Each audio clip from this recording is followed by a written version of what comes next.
Muy bien, pues estamos una vez más ya al aire y damos la bienvenida a todos los que nos pueden estar viendo. Es la primera vez que nos están sintonizando. Gracias por su tiempo y por su espacio.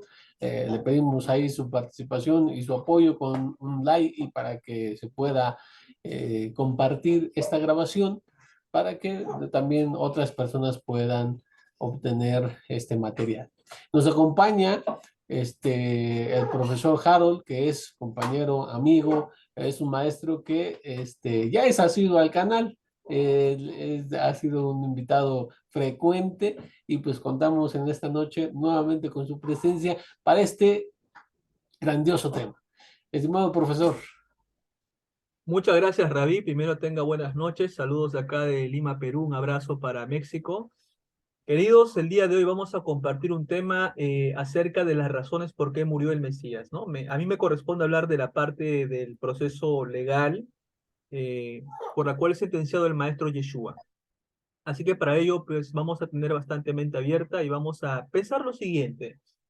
Todos nos hemos puesto a pensar mirando las películas que suelen dar y también lo que nos han dicho en el púlpito, que el juicio que se le ha hecho al maestro es un juicio abusivo, ¿no? Un juicio sin lugar a reclamo, un juicio en la cual se ha violado el proceso legal tanto judaico como romano, y lo que queremos nosotros es llegar a dos conclusiones esta noche. La primera, vamos a asumir que el relato es tal cual. ¿Qué significa? Que todo lo que nos aportan Mateo, Marcos, Lucas y Juan en el proceso penal que va a sufrir nuestro maestro es fáctico. ¿Qué significa? Si tomamos este primer camino, vamos a ver una serie de elementos y vamos a comenzar a revisarlos si el proceso fue debidamente llevado a cabo o si se violó el derecho romano y al mismo tiempo se violó el derecho judaico. Ahora, suponiendo el segundo horizonte en el cual el juicio hecho al maestro va a ser una construcción teológica, o sea, en este segundo supuesto, entonces tendríamos que criticar por qué los autores de los evangelios no consideraron el correcto derecho judaico las etapas a la hora de juzgar a un sentenciado, y lo mismo con el derecho romano. Si es que a la hora de llevar a Yeshua ante Pilatos, se omitieron elementos o es un juicio, vamos a decir así, teológico, en el sentido de que no es algo que haya pasado, sino es algo que los constructores de los evangelios han puesto. Entonces, lo que quiero presentar son esos dos panoramas, ¿sí? Entonces, vamos a analizar esto y vamos a analizar los dos panoramas y después vamos a hacer una conclusión. Recuerden, yo no estoy diciendo ni lo uno ni lo otro, estoy diciendo que hay dos posibilidades, ¿ok? Y dentro de esas posibilidades vamos nosotros a manejar. Bien, vamos a comenzar primeramente a confrontar a dos personas que son muy importantes. Primero tenemos nosotros la figura del César. Recordamos que el maestro nace pues en el gobierno de Augusto, ¿no? Y va a morir en el gobierno de Tiberio. ¿Qué significa? Que tenemos que entender quién era el César, qué representaba el César en el imperio y cómo la figura del César va a rivalizar con la figura de Yeshua Minasrat o Jesús de Nazaret, si lo quiere ver así. Entonces, primero definamos a Octavio, Augusto, a Tiberio, a todos los emperadores, ¿no? La dinastía Flavio Claudio, etcétera. Bien, recordemos. A la muerte, ¿sí? De Julio César, Augusto es el que va a tomar la batuta y Augusto va a decir que tiene un nacimiento sobrenatural, en la cual Augusto es concebido por obra de los dioses. ¿Qué significa? Que su madre de Augusto no tuvo relaciones con su padre, sino que fue el dios Apolo quien engendró a Augusto. Entonces, para esta concepción del Imperio Romano, Augusto era un hombre 100% Dios y 100% carne. Augusto realizaba la parusía, significa la aparición. Y usted va a ver ese término en el griego aplicado a lo que mal se llama segunda venida. No es segunda venida, sino es aparusía o aparición. En tercero, Augusto reclamaba que se le adore a él como Señor y Salvador. Por eso viene la palabra griega soter. Ahora, esta línea no solamente la tiene Augusto, viene Tiberio, Cayo Calígula, Claudio, Nerón y así. O sea, yo quiero que usted entienda, para entender este horizonte del por qué se le va a juzgar al maestro, hay que entender quién es el César, el culto imperial y lo que representa el emperador para lo que va a ser el imperio, ¿sí? Por otro lado, tenemos nosotros a Yeshua de Nazaret. Primero, tenemos, señores, que es un judío nacido en Galilea, lo sabe usted. O sea, él no es de Jerusalén, él es de Galilea. Nazaret está en el norte, no está en el sur. Por lo tanto, vamos a pensar juntos, y yo le quiero invitar a usted que racionalice. ¿Qué tipo de pensamiento tiene un judío del sur de Jerusalén contra un judío del norte? ¿Quién es más revolucionario? ¿Quién es más revoltoso? ¿Quién es más recalcitrante? Definitivamente los judíos del norte. Los celotes tenían mucha afluencia en el norte. Los esenios estaban en el norte. La cuarta filosofía de Judas el Galileo estaba en el norte. Entonces, sabemos que nosotros que el maestro viene del norte. Entonces, tenemos un primer punto. El perfil de Jesús de Nazaret o de Yeshua no sería tanto un perfil como nos han presentado. Repito, recuerde, el maestro no escribió absolutamente nada. Punto número uno. Punto número dos, los que van a escribir sobre la figura del maestro van a ser las comunidades a la tercera y la cuarta generación, ¿sí?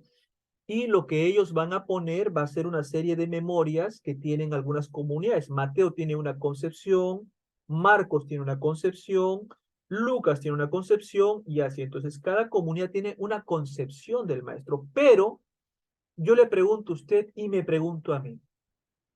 Si nosotros entendemos el perfil psicológico, el perfil ideológico, el perfil espiritual de un judío del norte, de allá, de los del norte, entonces caeríamos en cuenta de que la figura del maestro, al igual que Juan, Yohanan Hamadí, Juan el Bautista, serían figuras eminentemente revolucionarias. Yo sé que la palabra revolución nos hace ruido porque nos hace ver el tema de una insurrección. Bueno, vamos a seguir revisando un poquito para poder analizar esto, pero ya de antemano tiene dos figuras que se contrastan. Por un lado, el emperador, que reclama la adoración como Dios, como Salvador, como tu Señor, y la figura del Maestro, quien viene anunciando el Malhut Hashamayim, el reino de los cielos, que significa levantar de nuevo la dinastía, la monarquía davídica, porque a veces nosotros pensamos que el reino de los cielos es el lugar donde los ángeles están tocando el arpa, tigrín, tigrín, pero la palabra Malhut Shamayim, aplicado a la época del segundo templo, significa reivindicar la corona de David. Ahora, tenemos un problema. ¿Cómo podríamos reivindicar la corona de David si Roma ya nombró un rey en Israel, en Judá? ¿Cómo se llama ese rey? Herodes.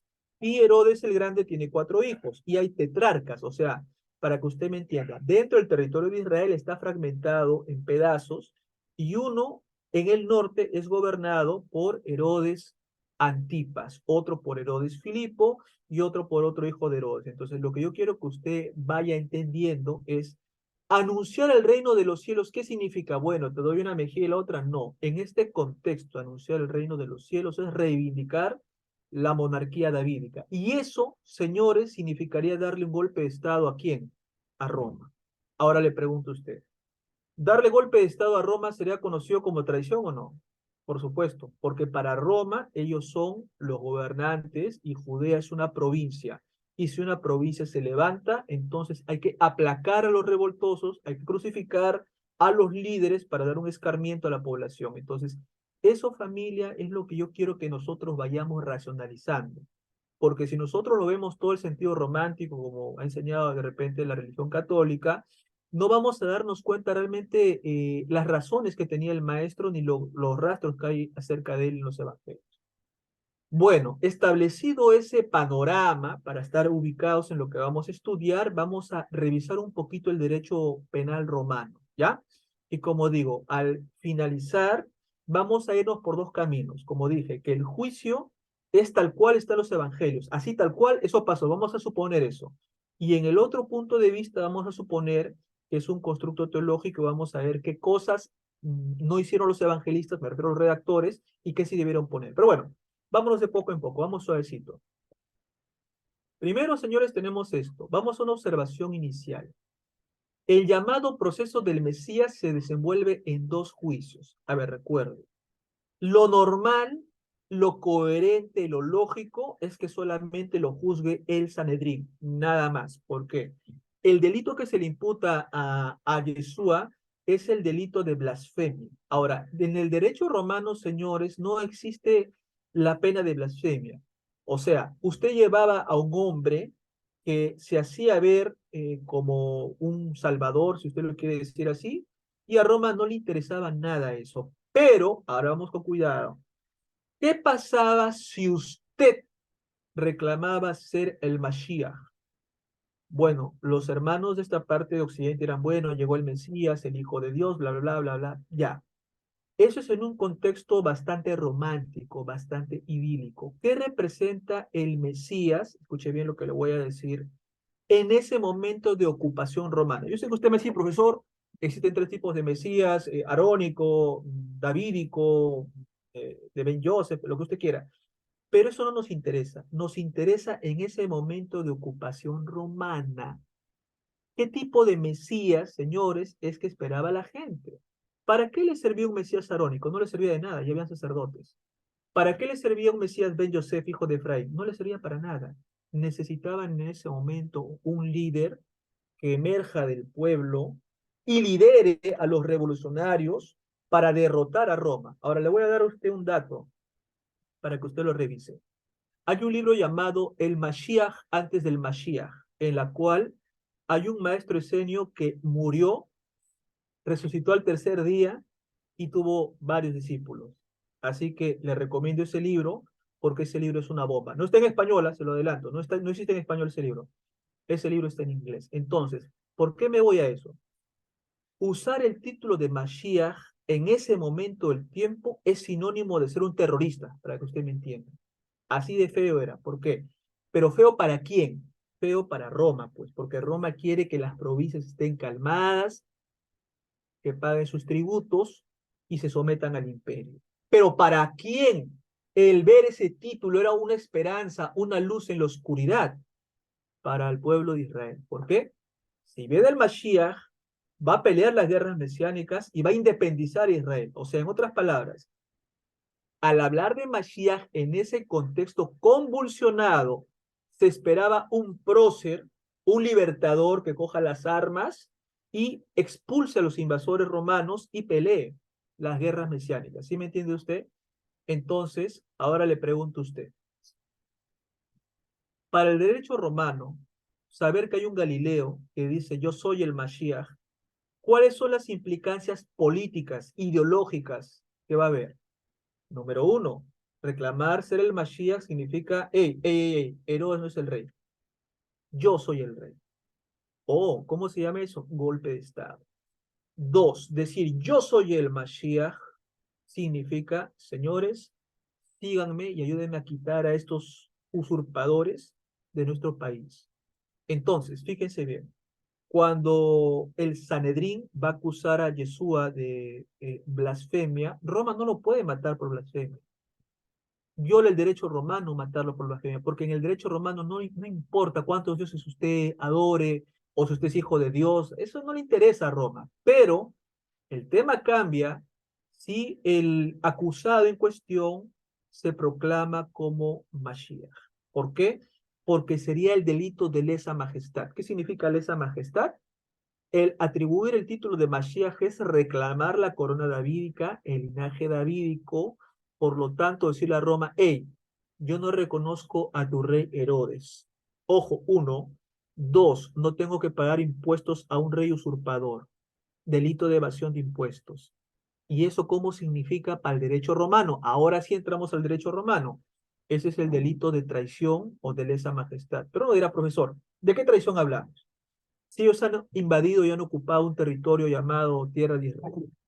Sí, pero para Roma, ojo, piénselo otra vez, para Roma, que es el imperio en ese momento, tenía la cantidad de soldados para aplastar cualquier revolución que está fuera. Y esos señores saben qué pasó más adelante con Bar Kokhba, que se declaró el Mashiach, y Rabbi Akiva lo declaró como Mashiach a Bar Kokhba, y Bar Kokhba peleó las guerras mesiánicas, ¿no? Pero ¿qué hizo Roma? Los aplastó.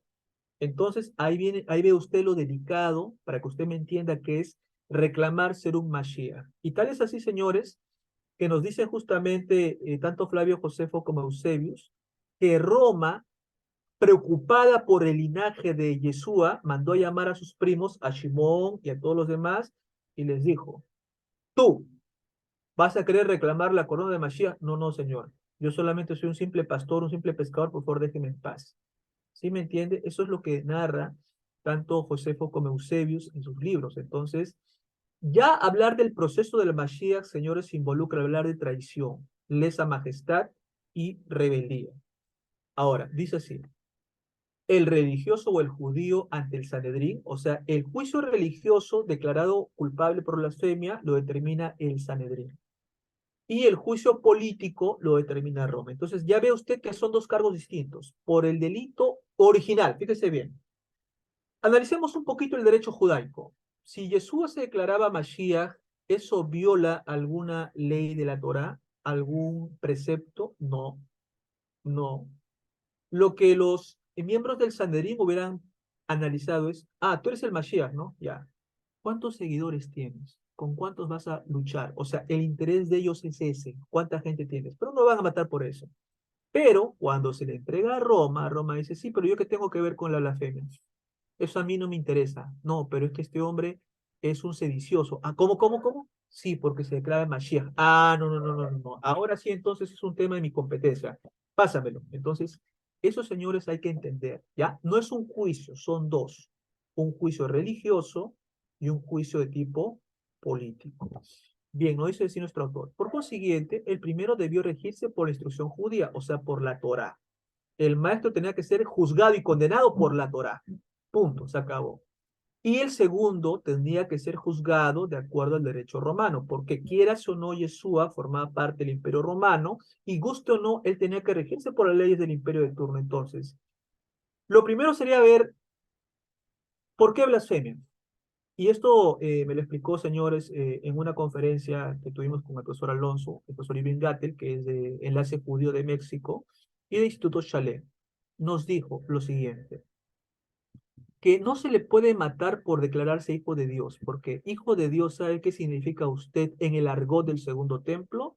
El rey de Israel, nada más. Y usted no puede matar a alguien por reclamar ser el rey. Lo podía tomar como un loco, o de repente, pues, si el asunto estaba bueno, habría que ver cuántos seguidores tenía, ¿no? Para dar ese golpe de Estado, esa rebelión militar.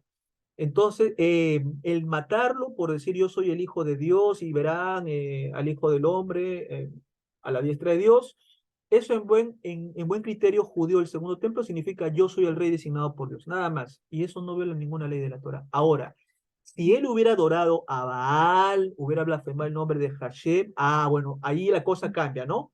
Ahí sí hay que meterlo en un silo, hay que matarlo a pedradas. Pero la pregunta es, ¿él blasfemó el nombre de Hashem? No. ¿Adoró a los ídolos? No. Solamente dijo, yo soy el hijo del hombre y verán al hijo del hombre, pero eso no viola ninguna ley de la Torah. Entonces, partiendo de eso, si es que el juicio es verdadero, notamos una manipulación de la ley. ¿Qué significa? Una manipulación de la ley jurídica, ¿ya? Para que se me entienda. ¿Por qué? Otra vez, este señor o nuestro maestro no violó ni un solo mandamiento. ¿Ya? Entonces, si no violó un mandamiento, ¿por qué condenarlo al delito a muerte? Entonces, partiendo de eso, ya notamos algo que no está muy correcto en el derecho aplicado en la época del Segundo Templo.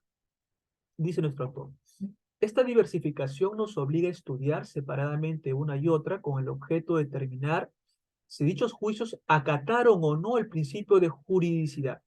Ya sabe usted que en el derecho judío está chueco ese juicio, porque tendría que juzgársele justamente por violar algún mandamiento o blasfemar el nombre de Hashem. Y no pasó tal cosa.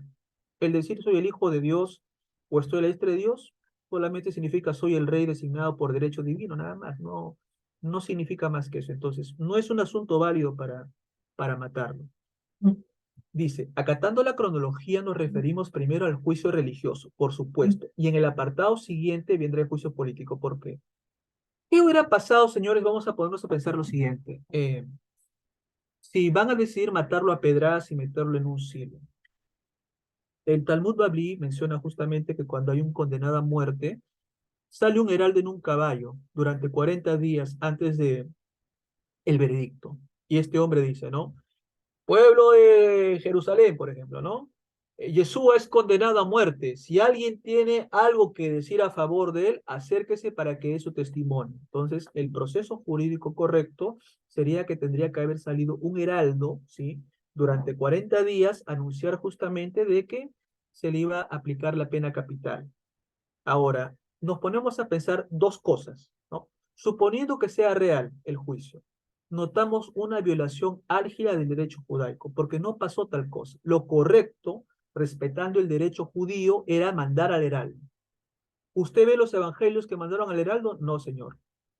No hay en ningún evangelio, ni siquiera en los libros no canónicos, ni siquiera hay eso. Ahora, suponiendo, familia, porque hay que analizar las dos cosas, que el juicio no sea real, sino teológico, ¿qué diríamos? Uy, se le escapó a Marcos, se le escapó a Lucas, se le escapó a Juan, poner cómo sigue el derecho judío. Si es que ellos son judíos, se sabe, se entiende que tienen que respetar el derecho procesal judío y poner, bueno, a Yeshua de Nazaret se le condenó a muerte y por lo tanto el Sanedrín soltó un heraldo, ¿no? Y el heraldo se paseó por todo anunciando que él está acusado de muerte. Pero no notamos eso, entonces tenemos algo analizando, recuerde bien, los dos puntos, que el juicio es hacia el pie de la letra o que el juicio es teológico.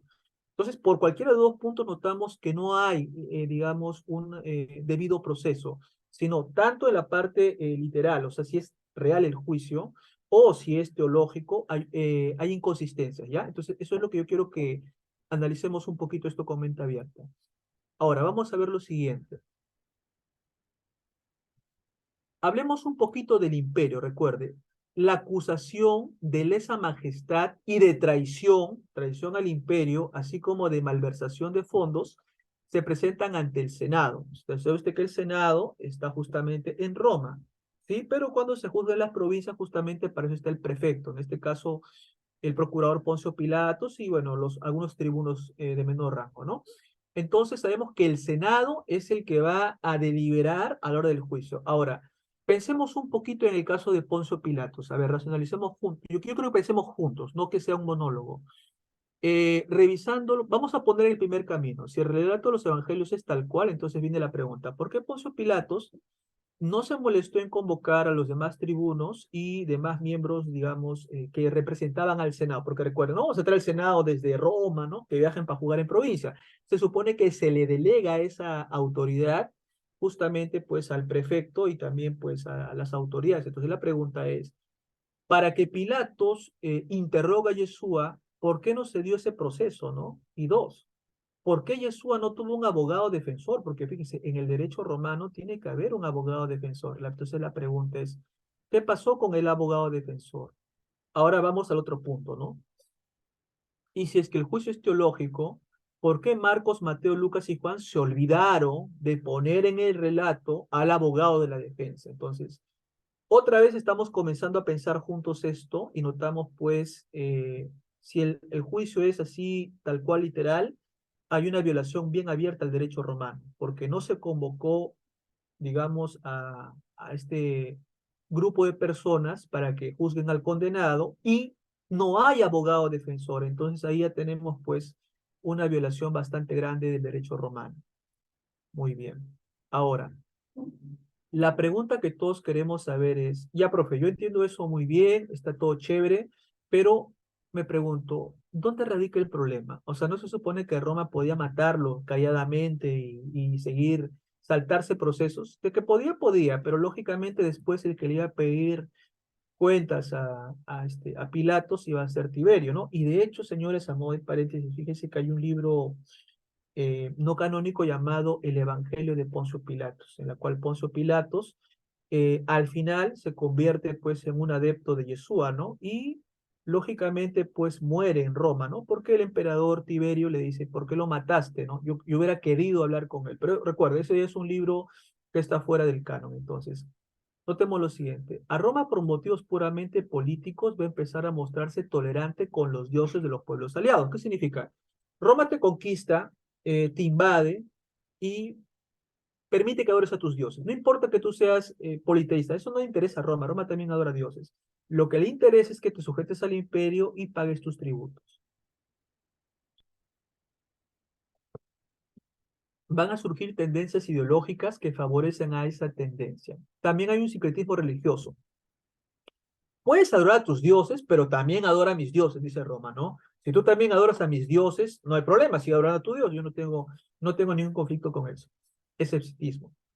Los dioses son meras figuras literarias o divinidades de simple tradición. O sea, algunos romanos practicaban el ateísmo práctico.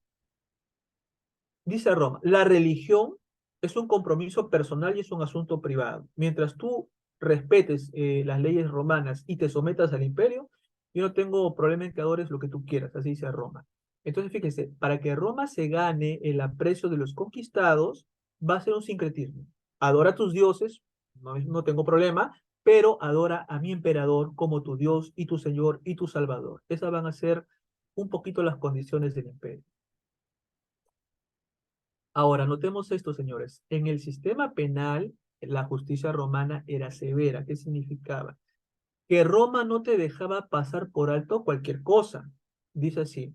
La aplicación de la pena de muerte llegó a ser frecuente, fíjense. O sea, el tema con Yeshua no fue un caso único de Poncio Pilatos, sino que el imperio va a aplicar la pena de muerte y vamos a ver bajo qué concepciones, ¿no? Y se va a decretar en casos que no se impusiera al delincuente la relegación y la deportación.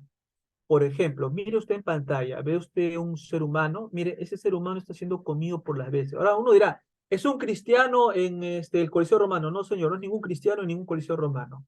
Es un acusado, fíjese, de acuerdo al derecho romano, que es condenado al damnatio ad bestias. O sea, que es una persona que va a morir comida por las bestias. O sea, ¿a quién se le aplica justamente este tipo de penas? Vamos a ver algunas frecuentes. Entonces, vemos que el caso de matar a Yeshua no fue el único. O sea, el derecho romano era bastante duro, muy severo con el tema de su derecho jurídico. Y ahora usted puede ver otra imagen, una escena que también es desgarradora. Los culpables de cierto crimen, ahorita vamos a ver cuál es el crimen, se le metían con diferentes animales en un saco y al final se le dejaba para que se lo coma una tremenda serpiente. Entonces, notamos, en el siglo II, bajo el mandato del emperador Adriano, se documenta una forma conocida como poena culi, que consiste en introducir en un saco a un gallo, un perro, un mono y una víbora junto con el condenado. ¿Qué te va a hacer la víbora? Te va a picar, ¿no? El gallo te va a picotear, o sea, eras sometido a una muerte horrorosa. ¿A quién se le aplicaba esta pena? A los parricidas, o sea, a los que mataban a su papá o a su mamá. Esos hombres eran condenados a morir de esta manera tan brutal, ¿ya? Y otra era lanzar a esa persona, a ese parricida, a ser comido por las bestias. Voy a volver a la imagen anterior. Así era como Roma castigaba a los parricidas. Por eso les decía, para matar a alguien, si bien es cierto, Roma era pagana, brutal, lo que uno quiera, respetaba el derecho procesal penal. Y eso no es lo que nosotros vemos en los evangelios, ¿no? Y eso nos tiene que invitar a pensar un poquito en las cosas.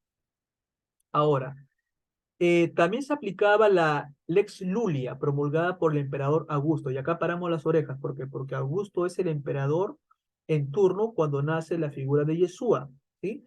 Por la que cualquier ciudadano romano tenía que regirse y los acusados de adulterio, fíjense bien, los adúlteros no solamente podían sufrir un castigo físico, sino pecuniario. ¿Qué significa pecuniario? Pagar una fuerte indemnización. Y lo más grave para un ciudadano romano era ser exiliado. Usted es un adúltero, usted violó el derecho romano. A usted lo vamos a exiliar. ¿Qué significa? Fuera de Roma. Ah, bacán, me voy de Roma. No, bacán. Te vas exiliado a un lugar solo y ahí te vas a quedar.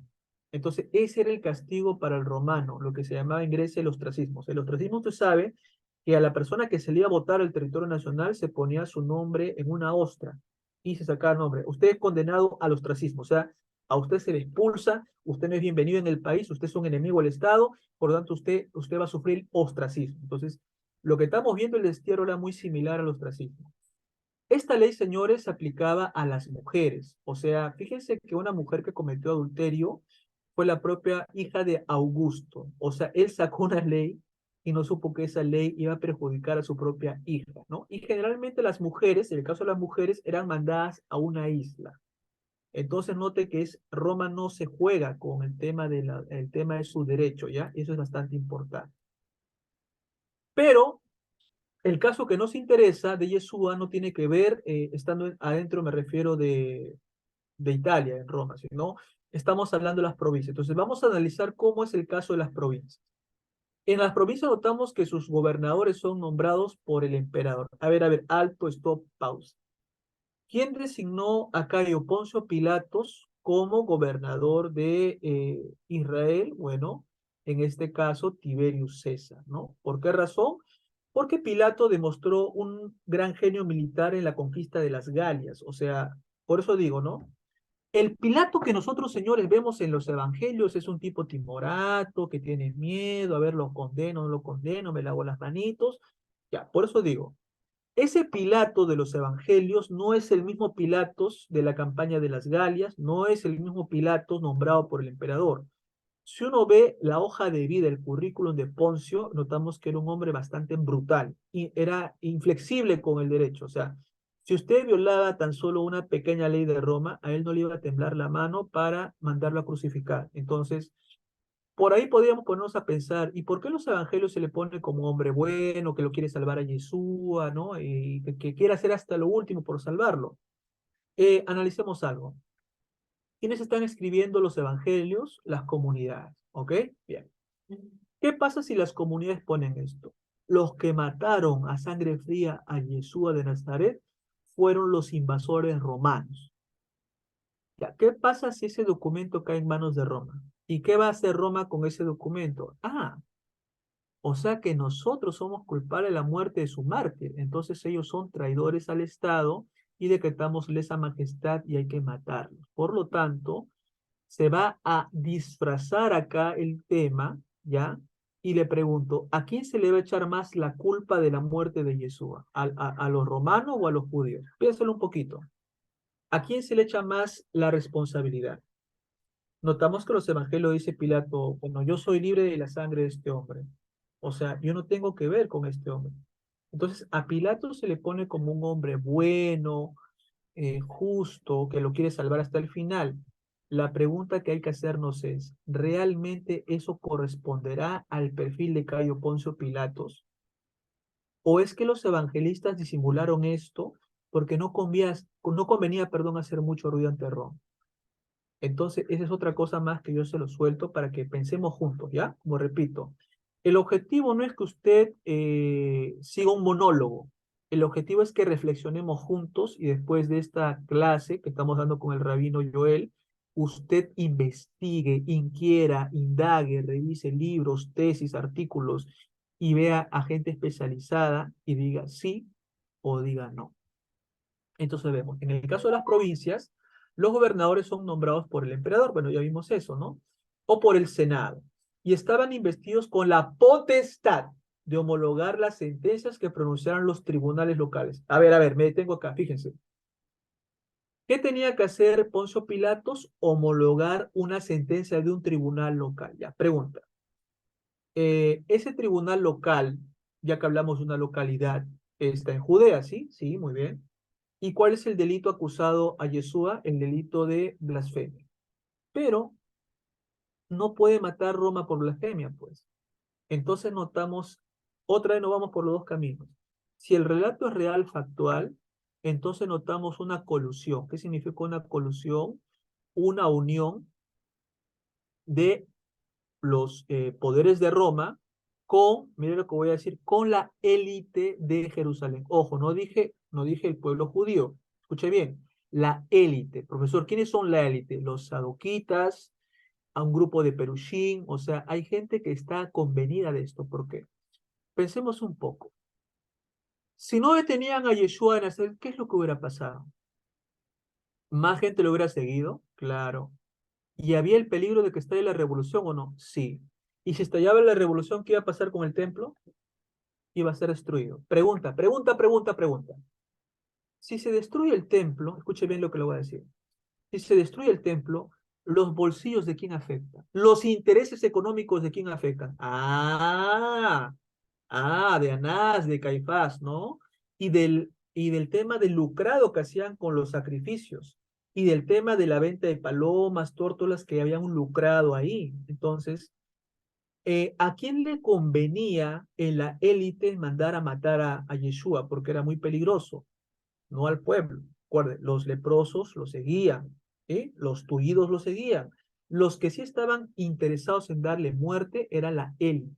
Ote bien, la élite, los grandes sacerdotes y los grandes maestros están interesados en matarlo. Entonces, Roma está obligada a homologar la sentencia dictada por el tribunal local. El tribunal local dictó el veredicto de blasfemia. Ok, Roma lo homologa.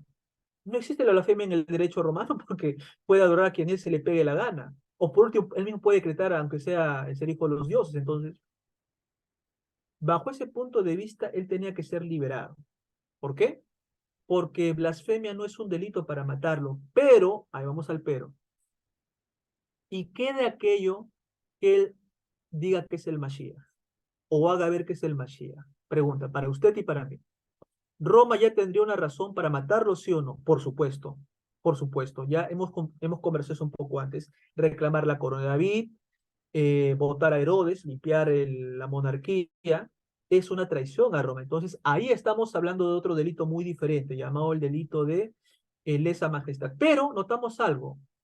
El Sanedrín no puede matar por lesa majestad, porque un judío que reclame la corona de David tendría que demostrar su linaje, tendría que demostrar los requisitos para ser un Mesías, y eso no viola el derecho judaico. Entonces, notamos que acá hay algo ahí turbio, ¿no? Porque si Roma tiene como homologar el derecho judío, entonces hay que soltar a Yeshua. El derecho romano no tiene nada con el tema de la blasfemia. Y los judíos, y sobre todo me refiero a la élite, no pueden matarlo por declararse Mashiach. O sea, eso no es una razón para matarlo. Tendría que violar algún mandamiento, ¿no? Pero eso no vemos que ocurre, pues. Entonces ahí ya vemos que el juicio es un juicio fraguado, fraudulento. Ahora entremos un poquito al derecho penal hebreo. Como sabemos, Roma le deja a la nación conquistada el derecho a tener sus propios tribunales de justicia y solamente en el caso de pena de muerte o de evasión de impuestos, Roma intervenía para homologar la pena. Esto lo tenemos que regir justamente en territorio de Israel. ¿Eh? Notemos que en el caso del Sanedrín es un órgano que es un tribunal supremo del pueblo judío, note, o sea, es como un poder judicial para que usted me entienda. Entonces, ya que hablamos, señores, de leyes y vamos a juzgar a Yeshua, entonces hay que conocer digamos así, los mandamientos, hay que conocer la Torah oral y la Torah escrita. Y por ello vamos a ver cuál de estos cercos se ha saltado el maestro para declarar la pena de muerte. ¿Cocinó en Shabbat? ¿Prendió fuego en Shabbat? No. ¿Adoró otros dioses? No. Solamente dijo yo soy el hijo del hombre y eso no equivale más a decir yo soy el monarca por derecho divino. Entonces, eso no involucra una pena de muerte. Ahora, notamos justamente que en el Sefer Bamidbar, en el libro de Números, se prevé a una institución por mandamiento divino. Me refiero a que pueda gobernar y regir al pueblo. El texto respectivo es el siguiente. Y Adonai le dijo a Moshe, reúne a 70 hombres de los Saquenim de Israel, a quienes tú conozcas que sean Saquenim del pueblo y sus rectores. Llévalos al Mishkan y compadezcan ahí contigo. Entonces sabemos nosotros que ya no estamos hablando del preexilio, sino de la época helénica. O sea, recuerde usted, hay un periodo nómada, hay un periodo babilónico persa y hay un periodo helenístico romano. El tema en cuestión es el periodo helenístico romano. Estamos analizando ese periodo de tiempo. Entonces, note ahí. Ya hay ancianos. Ahora le pregunto a usted. Esta clase ya le hemos dado con el rabino Joel, pero le voy a soltar una píldora. ¿Realmente eran los sacerdotes, los kohanim, realmente aquellos descendientes de Aarón? ¿O es que el puesto se compraba a cargo de una jugosa remuneración económica? Recuerde usted que Herodes subastaba el puesto de Cohen Hagadol. O sea, el que quería ser Cohen Hagadol ponía en mesa, yo doy 50, yo 70, yo 80, yo 90. El que ponía más, a él se le nombraba. ¿Por qué? Porque una vez este hombre que estaba en el templo, a la hora de los sacrificios, de los corbanos, a la hora de, digamos, que se da la venta de torta, las palominos, cambiar el shekel, etcétera, ahí iba a producir un lucrado e iba a recuperar la inversión que había hecho, ¿se entiende? Entonces no es por amor a Dios, es por amor al dinero. ¿Por qué cree usted que Jesús es muy duro en Lucas 18? Y un hombre vestido de lino fino.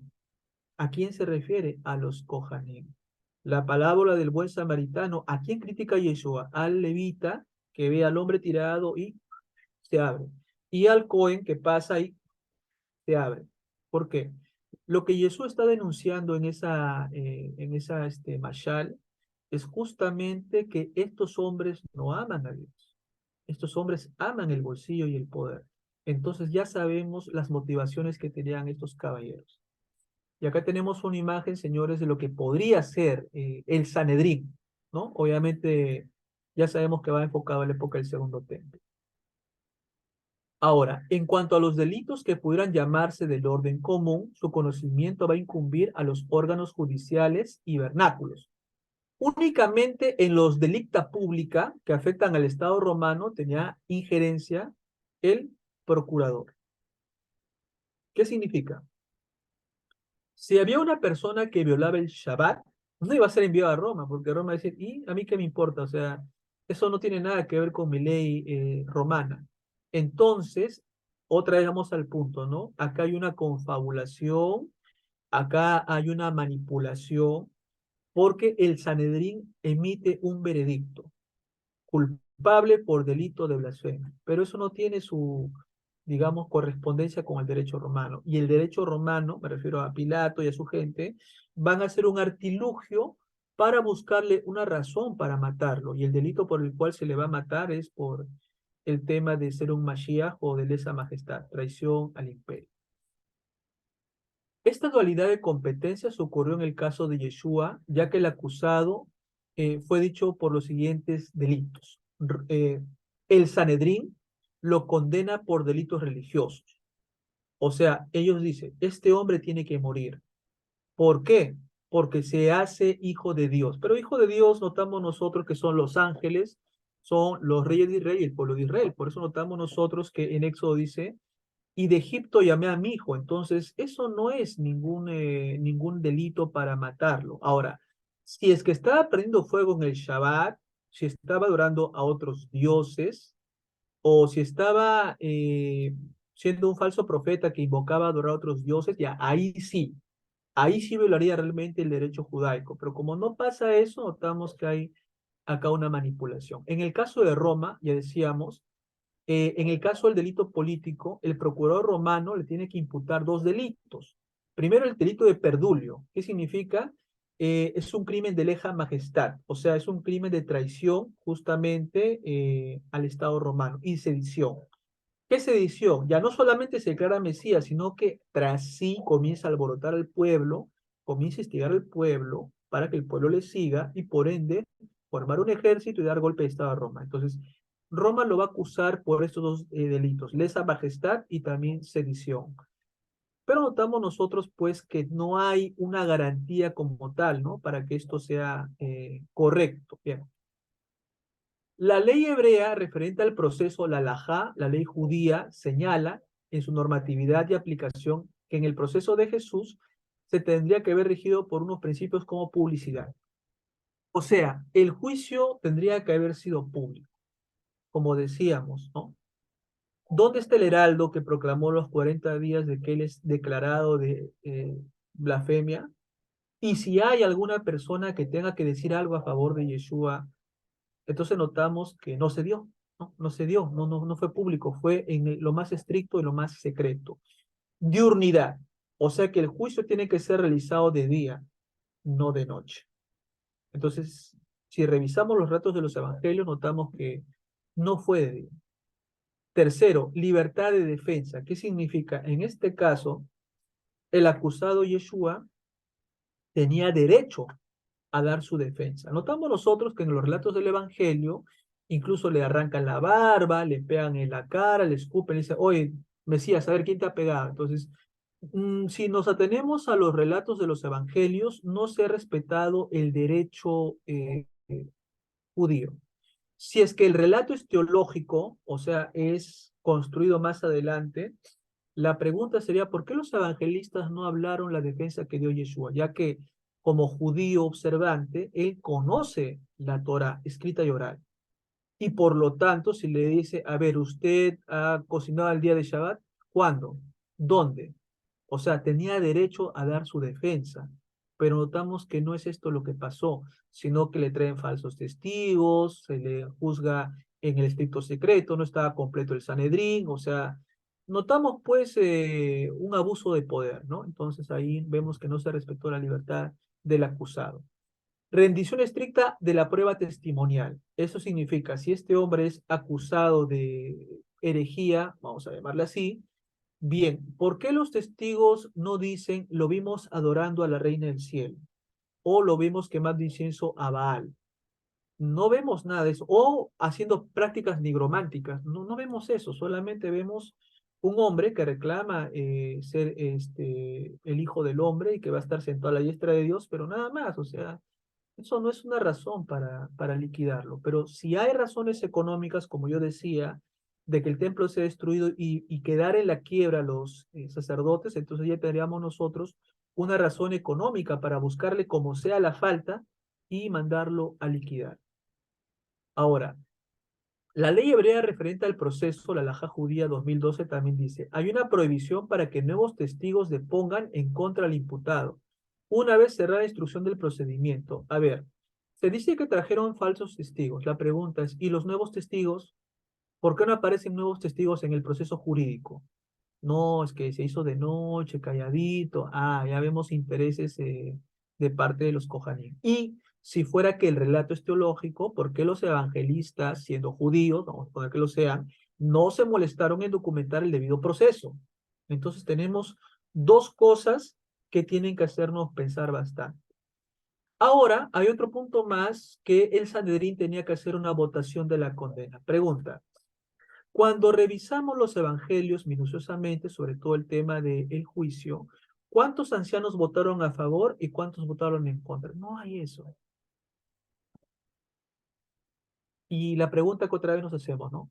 Si los relatos son literales, entonces hay una violación abierta al derecho judaico, ¿no? Ahora, si el relato es teológico, ¿por qué los evangelistas no se molestaron en documentar cuántos votaron a favor y cuántos votaron en contra? Entonces, tenemos ahí otra cosa más que nos tiene que hacer pensar, ¿sí? Ahora, también notamos que tiene que haber la presentación de pruebas de descargo antes de la ejecución de la sentencia de condena. Eso significa, Caifás a Jesús, ¿qué dices de ti mismo? Yo en verdad os digo que verán al Hijo del Hombre viniendo de las nubes del cielo, y Caifás dice, oh, blasfemia, ya no necesitamos prueba más. Y ahí tenía derecho el maestro a hacer una réplica, hey, un momentito. El libro de Daniel justamente menciona esto, no solamente el libro de Daniel, también lo menciona el libro de Enoc, o sea, el Hijo del Hombre no es algo que solamente aplicaba a Jesús. Para los enóquicos, Enoc es el Hijo del Hombre. Para los qumranitas, Malquisedec es el Hijo del Hombre. Entonces, que Jesús o Yeshua se haya imputado el título de Hijo del Hombre no era único de él, era un título que cada escuela, cada secta del judaísmo lo usaba para su líder. Entonces, viendo esto, no es una razón para matarlo. Y él podría argumentar, hey, si me van a matar a mí por reclamar el título de hijo del hombre, ¿por qué no matar al líder de los esenios? ¿Por qué no matar al líder de los enóquicos y así de las demás sectas, que también reclaman el título de hijo de hombre? Entonces, notamos que ahí ya hay algo, ¿no? Que no está correcto, ¿no? Si es que el relato es literal. Ahora, si el relato es teológico, lo que tenemos que preguntarnos es por qué los evangelistas callaron a Jesús. ¿Realmente Yeshua o Jesús se hubiera callado en ese juicio o se hubiera defendido y hubiera dicho? Ejemplo nomás. ¿Cuál, por cuál delito o por cuál mandamiento me acusan? Yo recuerdo un pasaje de estos en los evangelios, yo sé que usted lo ha revisado. Cuando la gente lo quiere acusar a él, él dice ya, ¿por cuál pecado me acusas? Y la gente no lo podía acusar. ¿Por qué? Porque era un observante a rajatabla de la Torá. Entonces, lo mismo aplica acá, que él en su defensa debió haber dicho o pudo haber dicho, perfecto, ¿por cuál violación a cuál mandamiento ustedes me van a matar? o repito, por llamarse hijo del hombre o estar en la diestra de Dios o venir a las nubes del cielo, eso no es un argumento suficiente para matarlo. Entonces tenemos que ponernos a pensar en esto, ¿ya? También notamos que los testigos falsos tiene que aplicarse la misma pena, o sea, los testigos falsos en los evangelios que dicen que destruirás el templo en 2 días, lo que sea, por haberse contradecido en ese juicio, estos dos señores o estos hombres tenían que ser llevados al Silo y tenían que ser apedreados. El Talmud menciona diferentes penas, creo que también ser estrangulado. Bueno, el rabino Joel, cuando acabe uno va a explicar un poquito, porque yo sé que él conoce, que en el Talmud hay aplicaciones de la pena capital. Uno es ser estrangulado, etcétera. Entonces, ¿qué significa?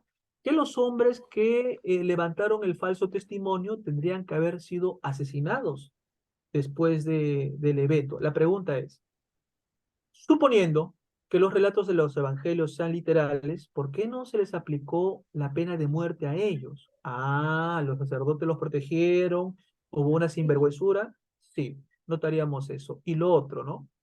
Y si el relato es teológico, ¿por qué se les olvidó a los evangelistas o a los escritores poner esto de acá, que a esos que dieron falso testimonio del maestro tenían que ser liquidados con la misma pena? Entonces, bueno, ahí tenemos otro punto que nos tiene que hacer pensar, ¿no?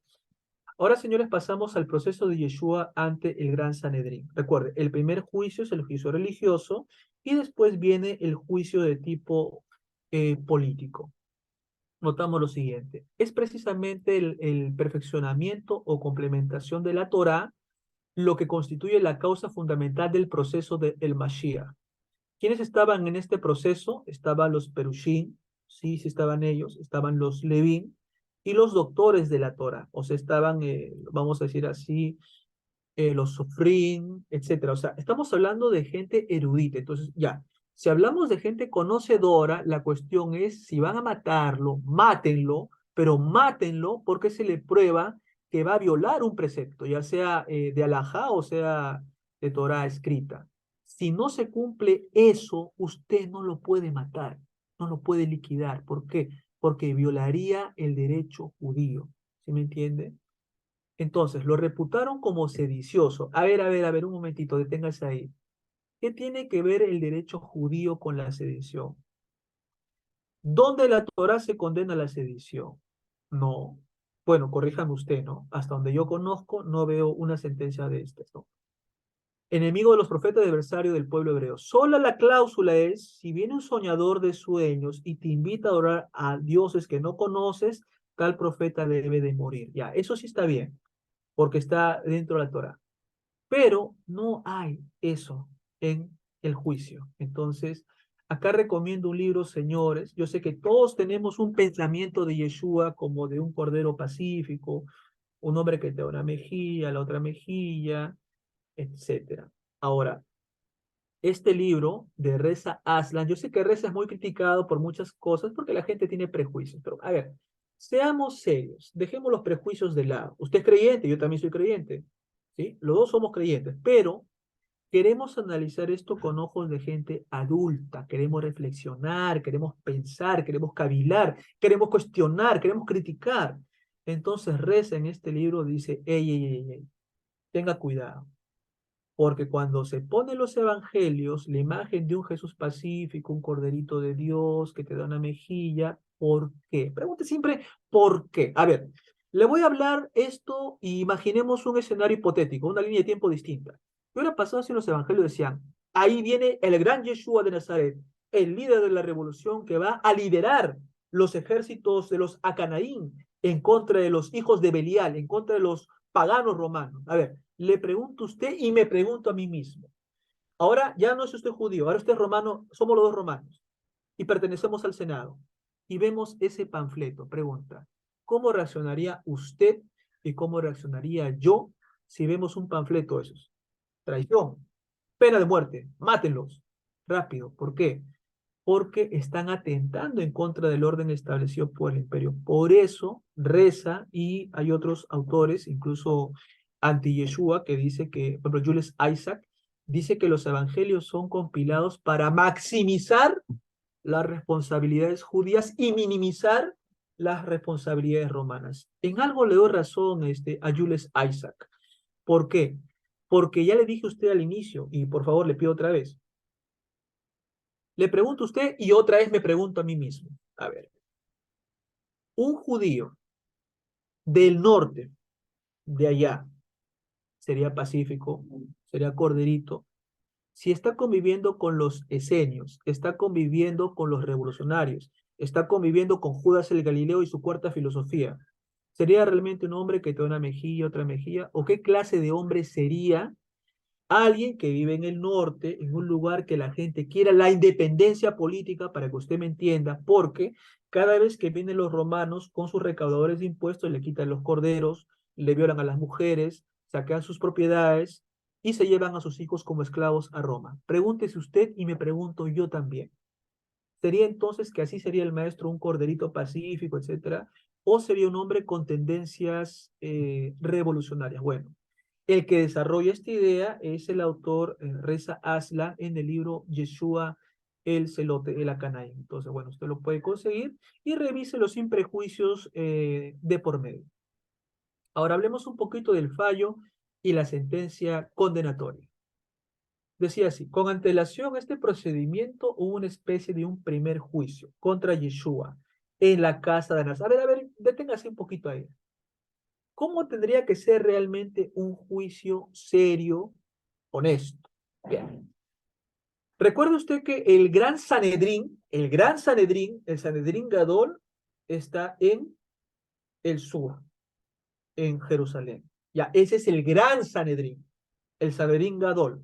Mejor dicho, la última instancia jurídica para decretar la culpabilidad o la inocencia de un hombre. Pero recomiendo un libro llamado La Sinagoga. En el libro La Sinagoga se explica que Yeshua debió pasar por un tribunal local. ¿Qué significa? O sea, ya, este hombre es acusado de instigar al pueblo, ya. Agarren soldados y llévenselo para su tierra, allá, al Sanedrín de allá. Tiene que pasar por ese Sanedrín de allá.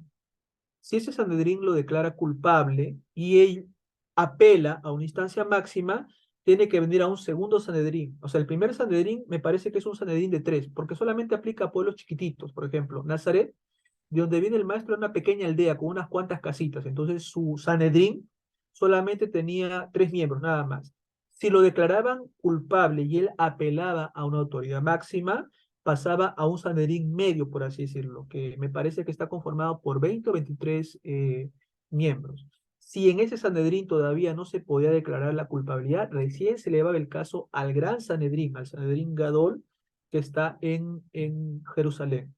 Pero otra vez nosotros no notamos eso. Ahora, ¿dónde en el derecho judaico dice que hay que llevarlo a la casa de Anás? No, este hombre tiene que ser acusado ante el Sanedrín. Entonces la pregunta: ¿quién es Anás? ¿Es el Papa?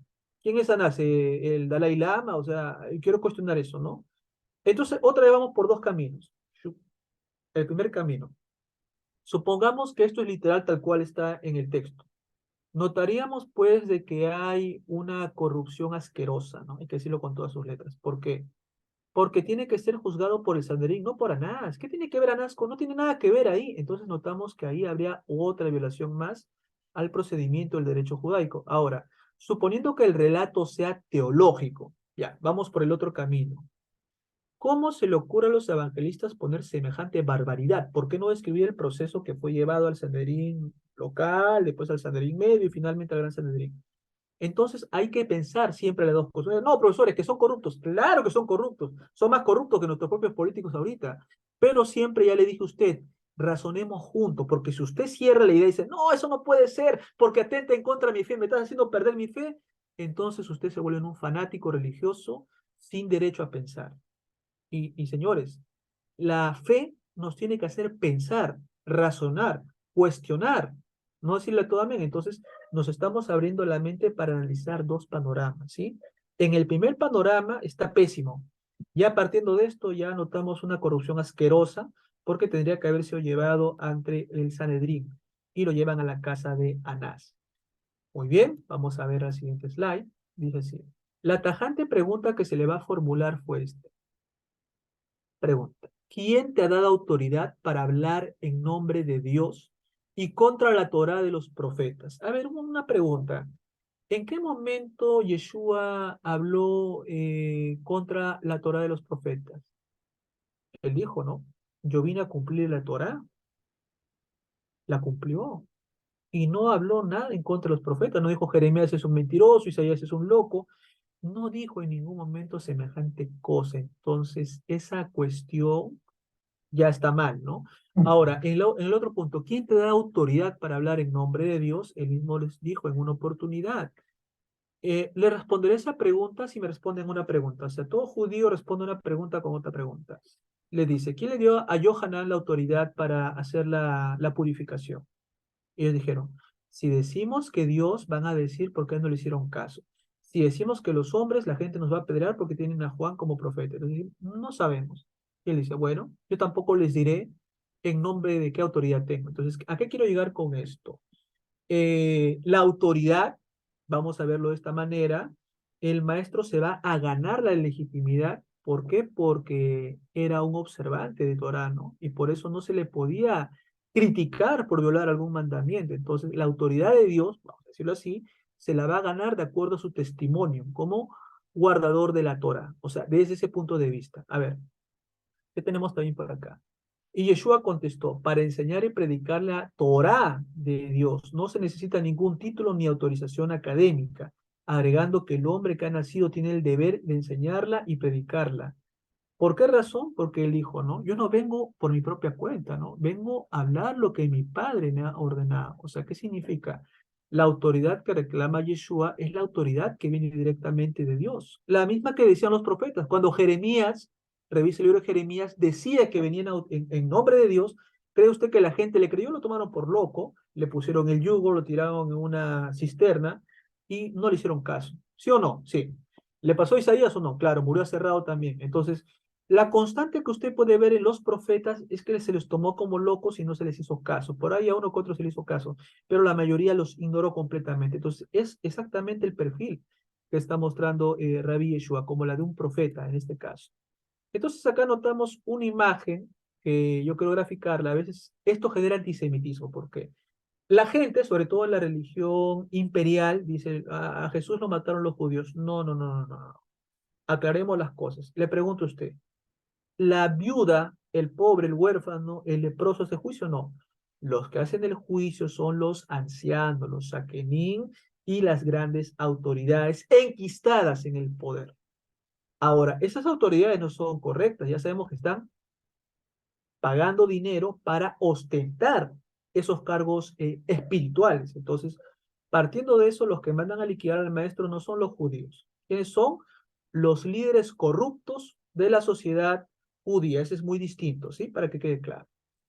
Y el maestro, parafraseando, dice, yo he predicado siempre el reino de los cielos, el Malhut Shamayim, y esto he enseñado a mis discípulos, a adorar a Hashem, no a adorarme a mí, ojo, y esto le va a afectar a los hermanos que creen en la divinidad del Mesías. Él no vino a adorarse a sí mismo, no. Él vino a enseñar a adorar al Padre, por eso la oración es Avinu Besheva Shamayim, Padre nuestro que estás en los 7 cielos, etcétera, etcétera. Ya conoce usted el resto. Y no he tenido ninguna conversación ni pública ni secreta con ellos. ¿Eso qué significa? Que él enseñó abiertamente a todos, no guardó una cosa secreta para un grupo, no, compartió con todos. Entonces notamos que él habló en público. Entonces, tiene la pregunta, ¿por qué Anás le pregunta qué autoridad tiene? Se supone que en la lógica del relato, Anás tiene que saber quién es Jesús o Yeshua, ¿no? Y tiene que saber lo que ha hablado. Entonces, lo más inteligente que Anás, si el relato es correcto de haberle dicho es, ¿por qué te reclamas tú como heredero de David? Diría Yeshua, ¿no? Bueno, soy hijo de José, que viene de la casa de Judá. Y Anás podría responder, ya, ok, desde la parte genealógica está bien, pero ¿has tú traído el reino mesiánico? O sea, tendrían que haber surgido una conversación distinta, pero no pasó eso. Entonces, otra vamos por las dos ramificaciones. La primera opción, que el relato sea literal, tenemos un hombre manipulador y mentiroso como Anás, que hace preguntas tontas. ¿Por qué preguntas tontas? Porque ya sabe quién es Yeshua, ya sabe lo que habló, todos están informados de lo que él hablaba. No es una pregunta inteligente. Ahora, suponiendo que el relato es teológico, en el sentido de que no es fáctico, la pregunta que habría que hacerle a los escritores es, ¿por qué en vez de poner eso, no poner preguntas más inteligentes, ¿no? Referidas a la mesianidad de Yeshua. Entonces, eso hubiera sido más interesante. Pero bueno, como digo, estamos pensando juntos, ¿ya? Usted y yo, juntos estamos pensando ahorita, pensando en los dos panoramas, no cerrando ninguno, dejando abierto el primero y el segundo, ¿para qué?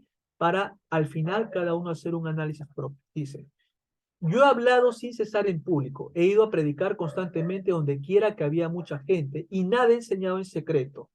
En el templo, en la sinagoga, han oído mi voz. ¿Qué significa? Que él no hizo nada oculto, no habló ninguna enseñanza oculta. Entonces notamos nosotros que en el caso de Anás es una persona bastante corrupta, ¿no? Entonces tenemos acá una imagen que representa lo que pudo haber sido el careo entre Yeshua y Anás, ¿no? Entonces tenemos eso ahí también.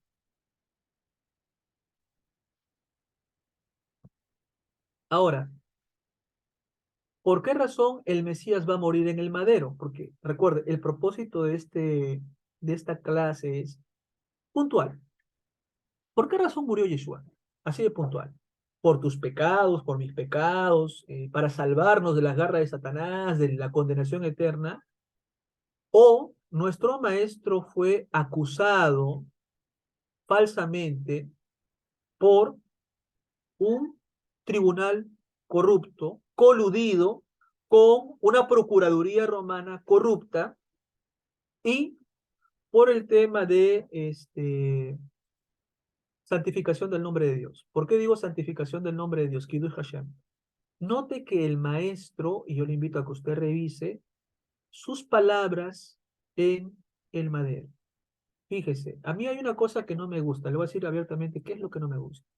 Cuando revisamos sus palabras en el madero, no me gusta cuando mutilan las cosas. Profesor, ¿a qué te refieres cuando mutilan las cosas? Recuerde que él está en el madero y hay una parte que dice, Dios mío, ¿por qué me has abandonado? Y ahí lo cortan ahí. ¿Sí lo ha visto usted? Ya, ahora usted revise todo el Salmo 22 y no acaba ahí.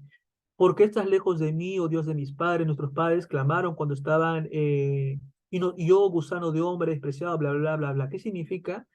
Que este maestro, este Mesías, Yeshua, no murió porque sí, murió al final enseñándoles a los que estaban en el pie del madero a cumplir el último precepto que puede honrar un judío, ¿no? Que es bendecir el nombre de Dios en tu hora de muerte. ¿Quién también hizo algo similar? Rabbi Akiva. Sabemos nosotros por la tradición que cuando murió quemado, de acuerdo a una tradición, él murió haciendo Kiddush Hashem, bendiciendo el nombre de Dios. Y cuando Yeshua dice, Dios mío, ¿por qué me has abandonado? ¿Por qué está lejos de ti mi salvación? Oh Dios de mis padres. Entonces el maestro declara que no es Dios. Y no acaba ahí. Nuestros padres clamaron en Egipto cuando estuvieron, ya usted lea todo en casa, todo el Salmo 22, y ahí va a tener realmente el contexto de lo que dijo el maestro. Porque yo no me creo, señores, eso de que dijo una palabrita nomás. No. Es un rabino, recuerden. ¿Y cuál es el papel de un rabino? Enseñar la Torah, incluso en su último momento. Entonces, la razón por la que él muere, lo voy a decir en base al análisis que he hecho, no es por los pecados de usted y de mí. Ya sabe usted lo que dice el Salmo 51. Crea en mí un corazón recto y nuevo y un espíritu nuevo, etcétera. Los sacrificios de Dios son el corazón contrito y humillado, etcétera. ¿Qué dice también Ezequiel? El justo no morirá por el pecador, ni el pecador morirá por el justo. Cada quien morirá por sus propios pecados. El alma que pecare, esa morirá. ¿Qué significa? Que la muerte salvaje, despiadada, brutal, que sufrió nuestro maestro a manos de las bestias del Imperio Romano, fue porque estuvo haciendo Kiddush Hashem, o sea, santificando el nombre de Dios hasta el final, ya que el sacerdocio corrupto lo acusó de blasfemia, cosa que no tiene ningún asidero de acuerdo a lo que vemos. Ahora bien, si es que es realmente cierto que él es un blasfemo, vamos a suponer eso, ¿ya? Es un blasfemo, entonces le corresponde morir apedreado. Entonces, ¿qué significa? A Yeshua tendrían que haberlo metido en un silo, había agarrado sus rocas y apedreado uno, y una vez muerto Yeshua, colgado en un árbol, como dice Deuteronomio, no en una cruz, no en una cruz, en un árbol, y bajado de ese árbol antes del día de Shabbat para no contaminar la tierra, que Dios le dio a sus hijos. Entonces, ¿qué significa? Que si realmente, señores, el tema es blasfemia, pues tenía que morir lapidado, no podía morir crucificado. Entonces, notamos que el derecho judío es violado abiertamente, es vulnerado por aquellos que la conocen. Por consiguiente, el Sanedrín aplicó a Yeshua una pena que no existe en el derecho judío. La crucifixión es una pena determinada por el derecho romano. ¿A quiénes? A los revolucionarios, a los sediciosos. Tenemos el caso de Espartaco y de otros revolucionarios más. Entonces nosotros vemos que es un delito no original. O sea, es un delito que se le va a buscar, pues para que usted me entienda. Ya no lo puedo matar por blasfemia, ya. Busquémosle otra cosa. A ver, busquemos algo de que agarrarnos para legitimizar su asesinato. Pero esto nos llevaría a otro punto. Si realmente fue acusado de sedición y de traición, ¿sería acaso que Yeshua lideraría un ejército de gente armada? Pregunta. Usted dirá, no, profesor, eso es impensable. Bien, recordemos que Pedro portaba una sica, ¿no? Y en Lucas el maestro dice, dos cosas que son bastante fuertes. Una, el que tenga una capa, véndala y cómprese una espada. ¿Para qué, señor? Para hacer un asado, para pelar un plátano, ¿para qué una espada? Para algo, ¿no? Ya, nos suelta un pequeño detalle Lucas. Y también hay una parábola que el maestro dice, a mis enemigos, a los que no quieren que yo gobierne sobre ellos, decapiten. Esto también es Lucas. Entonces, nos daría pie a pensar que el delito de repente de blasfemia no fue un delito real, sino que el verdadero delito por el cual se le ha matado al maestro sería por el tema de lo que es una posible insurrección. Y eso nos llevaría a algo más. Bajo esa perspectiva, entonces, los judíos, cuando dicen, ¿no? ¿A quién les entrego? ¿A Yeshua Barraba a Jesús de Nazaret? Entonces la gente hubiera dicho, a Jesús de Nazaret, libéralo, porque es nuestro héroe, ¿no? Entonces preguntamos que hay cosas que hay que pensar bastante, ¿no? Por eso esta clase no es para memorizarla, sino para pensar juntos usted y yo. Dicha pena no se aplica a los ciudadanos romanos, o sea, a Pablo, recuerde por eso que al apóstol Pablo, a Rab Shaul, no se le mata con la cruz. Como es ciudadano romano, se le corta la cabeza. Por consiguiente, el mencionado tribunal habla de una pena de los inmuebles adjudicando. Primero, condenar a Yeshua a la muerte en cruz es tener competencia para declararla conforme al derecho hebreo. O sea, tendría que haber una homologación, cosa que no hay. Ordenarla para un delito religioso. La blasfemia no existe en el derecho romano. Entonces, partiendo de eso, no hay una razón para matar a Yeshua. El hecho de decir hijo del hombre no es ninguna prueba para matarlo. Por ello, los miembros del Sanedrín, para que Poncio Pilatos homologara la condena de muerte, buscaron otra cosa llamada la traición, la lesa majestad o la sedición.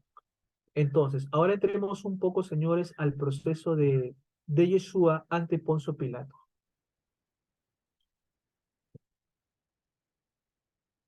Recuerde, toda sentencia que impusiese la pena de muerte tendría que ser pronunciada por los tribunales de la provincia romana. En el caso de nuestro maestro Yeshua, no vemos que hubo ninguna corte, romana me refiero, en la cual se deliberó el caso. No vimos abogado defensor, abogado acusador. No. Vimos solamente que el procurador, en este caso Cayo Poncio Pilatos, asume funciones plenipotenciarias y dictamina que lo manden a la cruz, ¿no? Porque al final en el relato él dice, bueno, ya ustedes, hagan con él lo que quieran, pero eso no estipula, señores, el derecho romano. Entonces, tendríamos que preguntarnos otra vez, ¿no? Si es que el relato de los evangelios es literal, hay una violación abierta al derecho romano. Por lo tanto, Pilatos tendría que rendir cuentas, ¿no? Ante Augusto, no, perdón, ante Augusto, no, ante Tiberio, para explicar por qué no se respetó el debido procedimiento al derecho romano, por qué no hubo el abogado de la defensa y todo pues el careo que normalmente tiene que haber. Y si el relato es teológico, la pregunta es, ¿por qué los evangelistas le quitaron la personalidad que realmente tenía Poncio Pilatos? O sea, ¿por qué lo volvieron de un hombre brutal, salvaje, indómito, a un hombre cobarde, dubitativo, a verlo suelto, no lo suelto? Mi esposa dice, preguntémonos siempre por qué hace nosotros, usted y yo somos hombres de fe, tanto en el Tanaj como en los escritos nazarenos, tenemos que ser imparciales, preguntarnos por qué, por qué, por qué, por qué, por qué y por qué. Si nosotros creemos ciegamente cualquier cosa, déjeme decirle que estamos insultando a la palabra de Dios, porque la palabra de Dios no nos enseña a ser borrego, nos enseña a ser gente pensante, y para ser pensante hay que tener el valor de cuestionar incluso nuestras propias creencias. Entonces, dice, debe ser homologada para que el gobernador, después de analizar el caso fallado, ordene su ejecución. Bueno, no se respetó el debido derecho procesal penal romano. Dicha condición operó respecto de la condenación de Yeshua decretada por el Sanedrín. Así que sus miembros, por amplia mayoría, la votaron y acudieron ante la instancia de Pilato, gobernador de Judea, para obtener el exequiatur de la resolución. Entonces, ¿qué significa? Cuando revisamos nosotros el relato de los evangelios, los 4 evangelios, no vemos una votación, no aparece. Y si estoy equivocado, por favor, nos manda en los comentarios del video cuál es el versículo en el cual se dice la votación. Ejemplo, de 120, 80 a favor de que muera y 40 en contra, o 99 a favor de que muera y el resto en contra. No, no hay eso, pues. Entonces, eso es una cosa que me llama la atención porque hace ver que hubo una votación. Ahora la cuestión es, los que fueron a visitar a Cayo Poncio Pilatos, ¿cuál es el aval que tenían? Porque no tuvieron votación. O sea, revise usted, no hay votación. Se hace porque yo lo digo, para que usted me entienda, algo bastante arbitrario. Entonces, eso me llama la atención. De que Pilato era un brutal y terco, por eso le decía, no convendría concluir que estaba dotado de una verdadera energía. Los caracteres más violentos son a veces los más tímidos. Afectan la brutalidad para disimular la falta de carácter y se esfuerzan por inspirar a otros el terror. Entonces, por eso decía, este caballero que usted ve en pantalla, bueno, estamos asumiendo que Poncio Pilatos, lo presentan como un cobarde, blandenga, a ver, lo suelto, no lo suelto, pobrecito, ¿qué ha hecho? Lo presentan así. Pero ya sabemos que en el perfil histórico este no era Pilato, sino era alguien muy distinto. Dos hechos pintan al vivo a este personaje. Cuando Poncio Pilato, fíjese bien, cuando Poncio Pilatos tomó posesión de su gobierno, discurrió con el objeto de dominar de una vez por todas a los judíos, cuya obstinación le era muy conocida al introducir de noche a Jerusalén las insignias militares adornadas con imágenes y emblemas idolátricos, el emblema de Roma. Y ya sabemos nosotros que cuando Cayo Calígula intentó poner su estatua en el templo, muchos judíos prefirieron la muerte antes de que su templo sea profanado. Los judíos le suplicaron que las retirara. Pilato durante 6 días presentaron sus pechos, o sea, se abrieron y dijeron, antes de que pongas esa cosa, primero mátame. Entonces Pilato sabía que no convenía derramar tanta sangre en su primer momento para asumir el cargo. Entonces tuvo que ceder, pero eso no significa que sea blandenga, ya vemos ese tema también. Ahora analicemos el interrogatorio a Yeshua.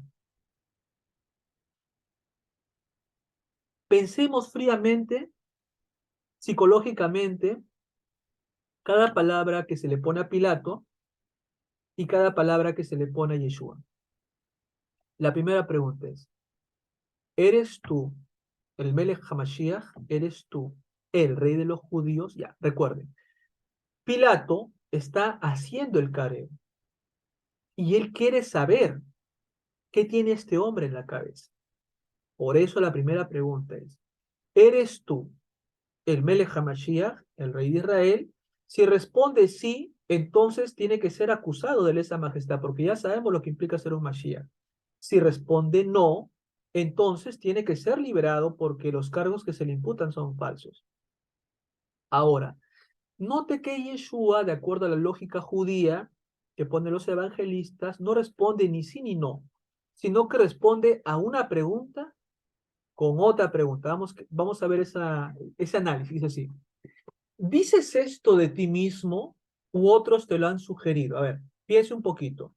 Ya sabe usted, si dice de frente que sí, está aceptando que es un revolucionario.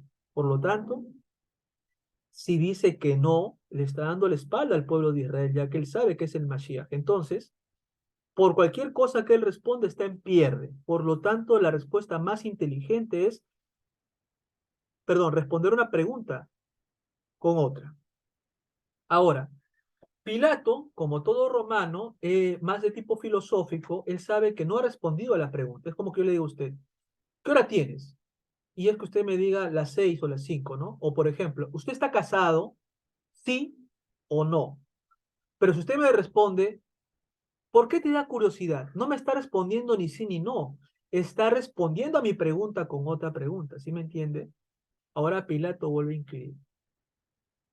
¿Acaso soy yo un judío? Miren, Pilato también no es tonto.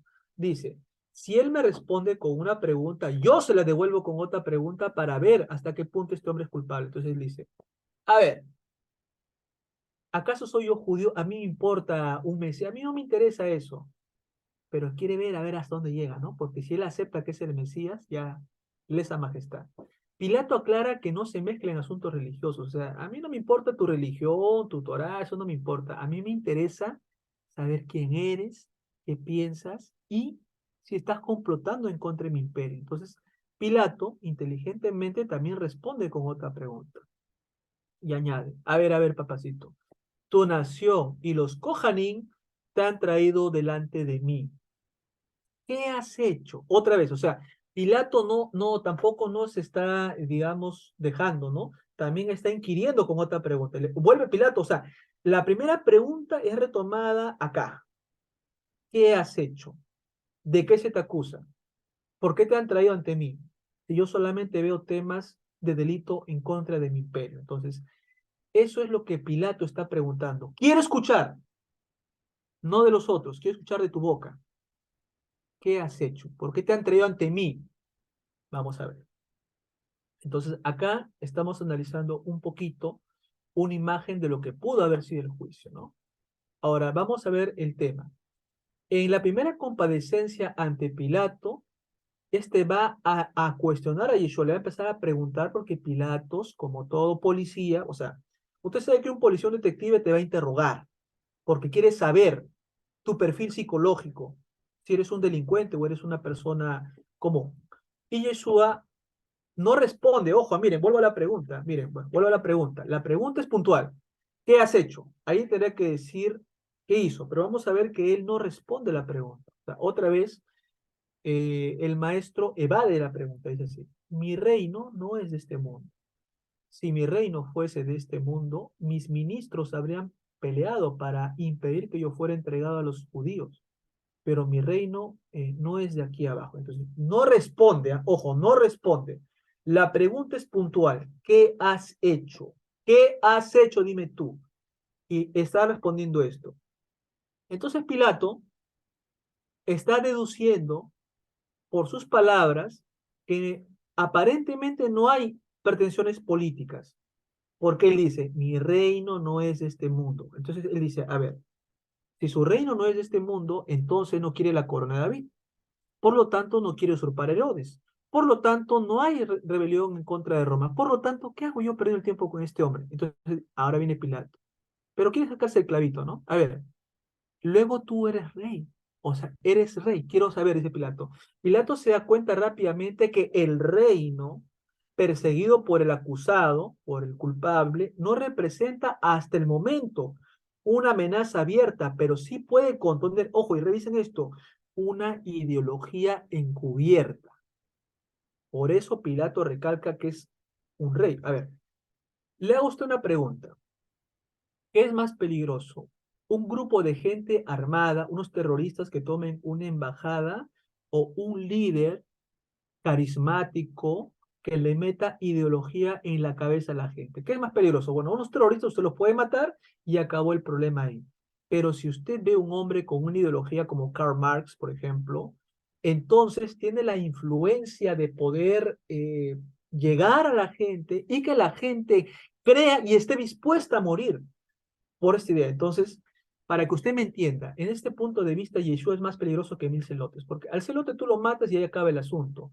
Pero con cada persona piensa Pilatos que Yeshua tenga alguna conversación, lo va a influenciar, lo va a adoctrinar y este lo va a seguir, incluso hasta la capacidad de morir por esta idea. Es lo que está pensando Pilato. Dice, luego tú eres rey, entonces ya está sacando el hombre sus propias conclusiones. Entonces recuerde, el arte en el Imperio Romano es la mayéutica, el arte de hacer parir ideas, el arte de inquirir, de interrogar, a ver, vamos a ver qué dice este hombre.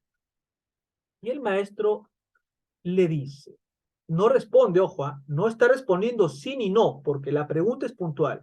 ¿Eres rey? ¿Sí o no? Nada más, así, no más perder el tiempo, como quien diría. No responde la pregunta. Dice, tú lo has dicho. Ahora sí, yo lo soy. Yo nací y vine a este mundo para dar testimonio de la verdad. Cualquiera que es del partido de la verdad, escucha mi voz. Acá el acusado pone de manifiesto conceptos bastante cabalísticos, bastante abstractos, para ser entendido de manera directa por Pilato en el cargo. Entonces, a ver, en primera no está diciendo ni sí ni no, dice, tú lo has dicho. O sea, eres tú quien lo dice, no yo, eres tú, tú. Ahora yo soy. Nací para dar testimonio de la verdad. Entonces Pilato dice, a ver, no estamos llegando a nada. Me han traído a un acusado de traición y de lesa majestad, pero no encuentro en sus palabras todavía algo para condenar la muerte. Ahora Pilato dice, pero voy a seguir rascando para ver si es que dentro de esta verdad está la verdad de la independencia y la revolución. Y Pilato pregunta, ¿qué es la verdad? ¿Por qué? Recuerda usted que en el mundo griego existía justamente un areópago donde se debatían las ideas y cuando Roma conquista Grecia, Roma también es influenciado por la cultura grecia, entonces se adoptan muchos temas de Grecia. Pilato utiliza un argumento de pregunta para inquirir más en la ideología. O sea, a Pilato le interesa, señores, llegar a la ideología del acusado. Quiere saber qué piensa y qué es la verdad para él, ¿no? Para saber cuáles son sus verdaderas motivaciones. Y acá tenemos una imagen de lo que sería pues el diálogo entre el maestro y Pilato. Pero detengámonos ahí un poquito. Hay otra cosa más que tendríamos que pensar. ¿En qué idioma se estaban comunicando Pilato con Yeshua? Si Yeshua hablaba el arameo y Pilato hablaba el latín, ¿cuál es el idioma puente que están usando los dos? O había un traductor ahí. Entonces, punto número uno. Si asumimos que la lógica del relato es literal, se tendría que ver que estarían hablando en griego. ¿Por qué? Recuerde, revise el libro de Macabeos, ¿ya? El que no revisa el libro de Macabeos va a sonar, no va a entender esta clase. Cuando hablamos, señores, de la época helenística, se entiende que los griegos invadieron a los judíos y les dejaron su cultura, aunque usted no lo quiera aceptar. Por lo tanto, el idioma puente entre todos los pueblos era el griego, porque así como el inglés es ahorita el idioma en que usted se puede comunicar con un chino o de repente con un árabe, para ellos el griego es el idioma puente. Como estoy diciendo que es el idioma oficial, estoy diciendo que es el idioma puente. Entonces, punto número uno. Si asumimos la lógica del relato literal tal cual, entonces se comunicaron en griego, ya que Yeshua habla arameo y Pilatos habla latín. Ahora, si el relato no es factual, sino es teológico, ¿por qué a los evangelistas se les olvidó poner acá a un traductor que traduzca lo que Yeshua le dice a Pilato y lo que Pilato le responde? ¿Sí me entiende usted? Por eso es necesario preguntar el por qué. Ya tenemos dos caminos, tenemos abiertas dos posibilidades.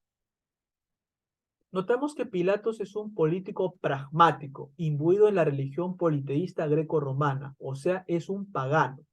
Su paganismo lo va a alejar de cuestiones filosóficas y de cuestiones de tipo teológico. O sea, a este hombre no le interesa que cree, que no cree que es la verdad. Lo que sí le interesa es, como buen policía, saber cuál es la ideología encubierta atrás de todo esto. Por tanto, no le interesa saber ni qué es la verdad ni lo que diga el Mesías. Entonces, busca justamente algo que sí sea ofensivo en contra de Roma. Ahora vamos a ver cómo Pilato envía a Yeshua con Herodes. Pero esto, señores, también sería poco creíble, ¿no? Porque notemos, si Roma es el lugar dominante y Pilato está formulando el juicio, ¿para qué mandarlo con Herodes, no? O sea, con Herodes perdón, con Herodes Antipas, ¿para qué? Pero bueno, vamos a revisar. Y como Yeshua nació en Galilea, entonces era súbdito de Herodes, Pilato pensó que era mejor otorgar el exequitur para enviarlo justamente donde Herodes Antipas, ¿no? Con la esperanza de que lo puedan soltar. Y ya sabemos que Herodes, el tetrarca, lo va a interrogar y no va a encontrar alguna cosa, pues, de lesa majestad, ¿no? No es como en el caso de Juan, que reclamaba que su mujer era adúltera, o sea, ese ya era un ataque directo en contra de Juan. En este caso, Yeshua no dijo ni una palabra de acuerdo al relato, ¿no? Y que Herodes lo va a tomar como un loquito, ¿no? Y pues lo va a devolver y dice, yo no quiero este loco, que Pilato se lleve a su loco y que haga con su loco lo que quiera. Entonces, pero preguntémonos lo siguiente. Si Yeshua sabe que Herodes Antipas es el hijo de Herodes el Grande, un idumeo, ¿por qué no confrontar, ¿no? directamente a Herodes Antipas, como lo hizo Johanán el inversor, ¿no? Entonces habría que preguntarnos, ¿realmente pasó eso? ¿O los evangelistas disimularon esto? Eso sería una pregunta interesante. Pero bueno, vamos a tomar la primera posición, como que el relato es real. Entonces, eh, Herodes se lo va a devolver a Pilatos, se lo regresa. ¿Sabes que tú, mira lo que tú haces, yo no me meto en tus asuntos?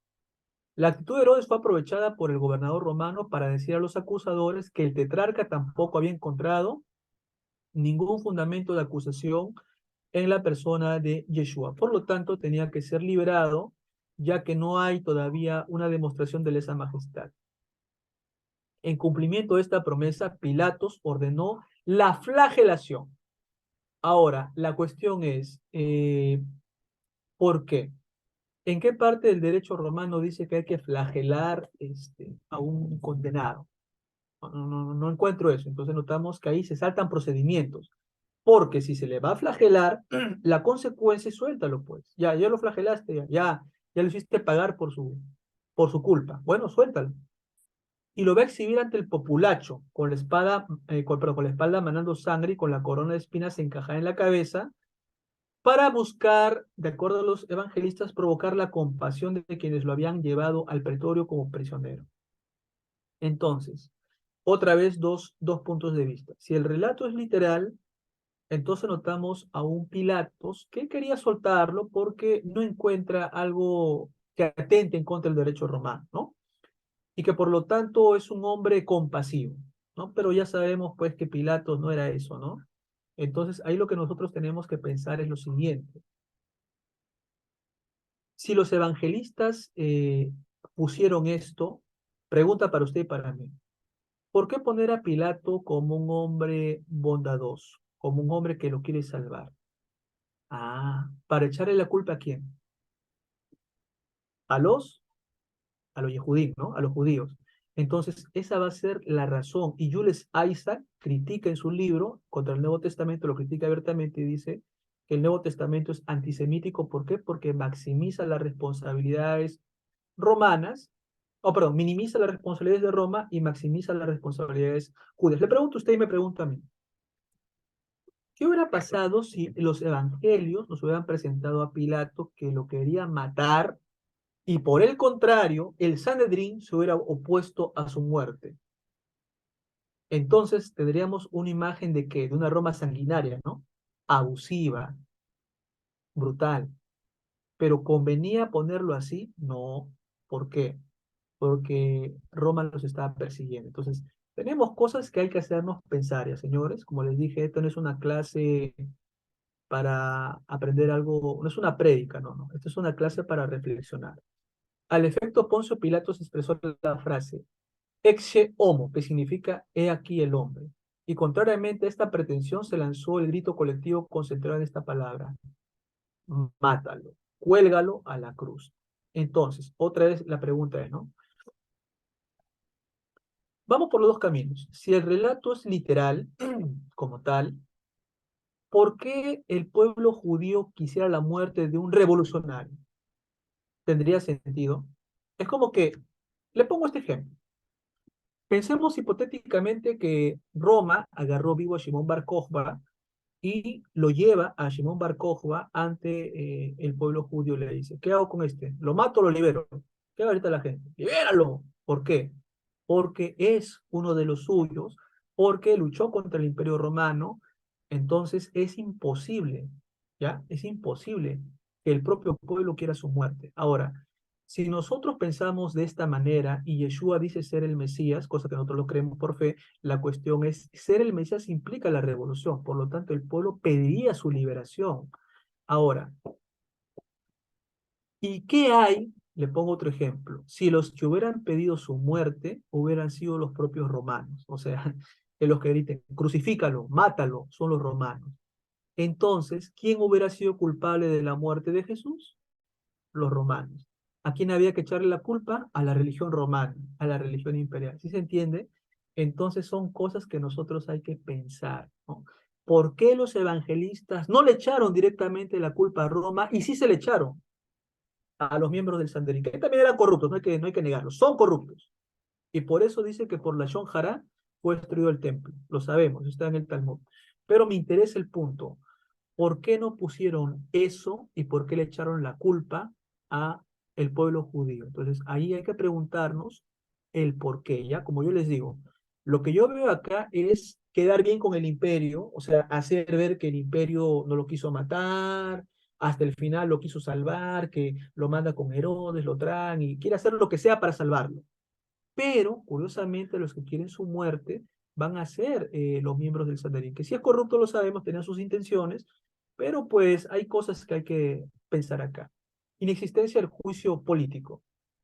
Si se examina la intervención de Pilato a consecuencia de la homologación que le exigió al Sanedrín la sentencia que dictó contra Yeshua, se debe concluir que no hubo tal juicio. O sea, ya que hablamos, señores, de juicio político, no se probó en los evangelios lesa majestad, porque en todo momento él le responde a Pilato con una pregunta, con cuestiones bastante abstractas, no le responde directamente a Pilatos el tema de la acusación. El juicio equivale a un proceso para dirimir una controversia interpartes y tratándose de la materia penal, el hecho que lo origina es un supuesto o un real delito. Por lo tanto, esta es la base de la contienda entre la acusación y la defensa. Como dije, en este juicio no hubo el abogado de la defensa, debió haber el abogado de la defensa y una corte romana para juzgar. Pero Pilato se lo lleva a pasear, por ahí le pregunta, entonces no es un juicio real. No, en los asuntos criminales de esta etapa corresponde al legis actionis. La actividad del Estado se manifiesta en el proceso público y privado. En el proceso privado el Estado es una especie de árbitro. Ojo, ojo, no dice verdugo. El verdugo es el que ya dictaminó tu sentencia. El árbitro es el que tiene que sopesar los testimonios, las acciones, para recién al final dirimir una respuesta. Solo intervenía en aquellos delitos que eran una amenaza para el orden romano. El hecho de que se le acuse de blasfemia no es una amenaza para nadie, pero si es acusado de sedición y traición, ahí es otra cosa muy diferente. Y notamos, miren estos elementos, señores, por favor, para pensar. ¿Dónde estuvo el pretor? ¿Dónde está el jurado?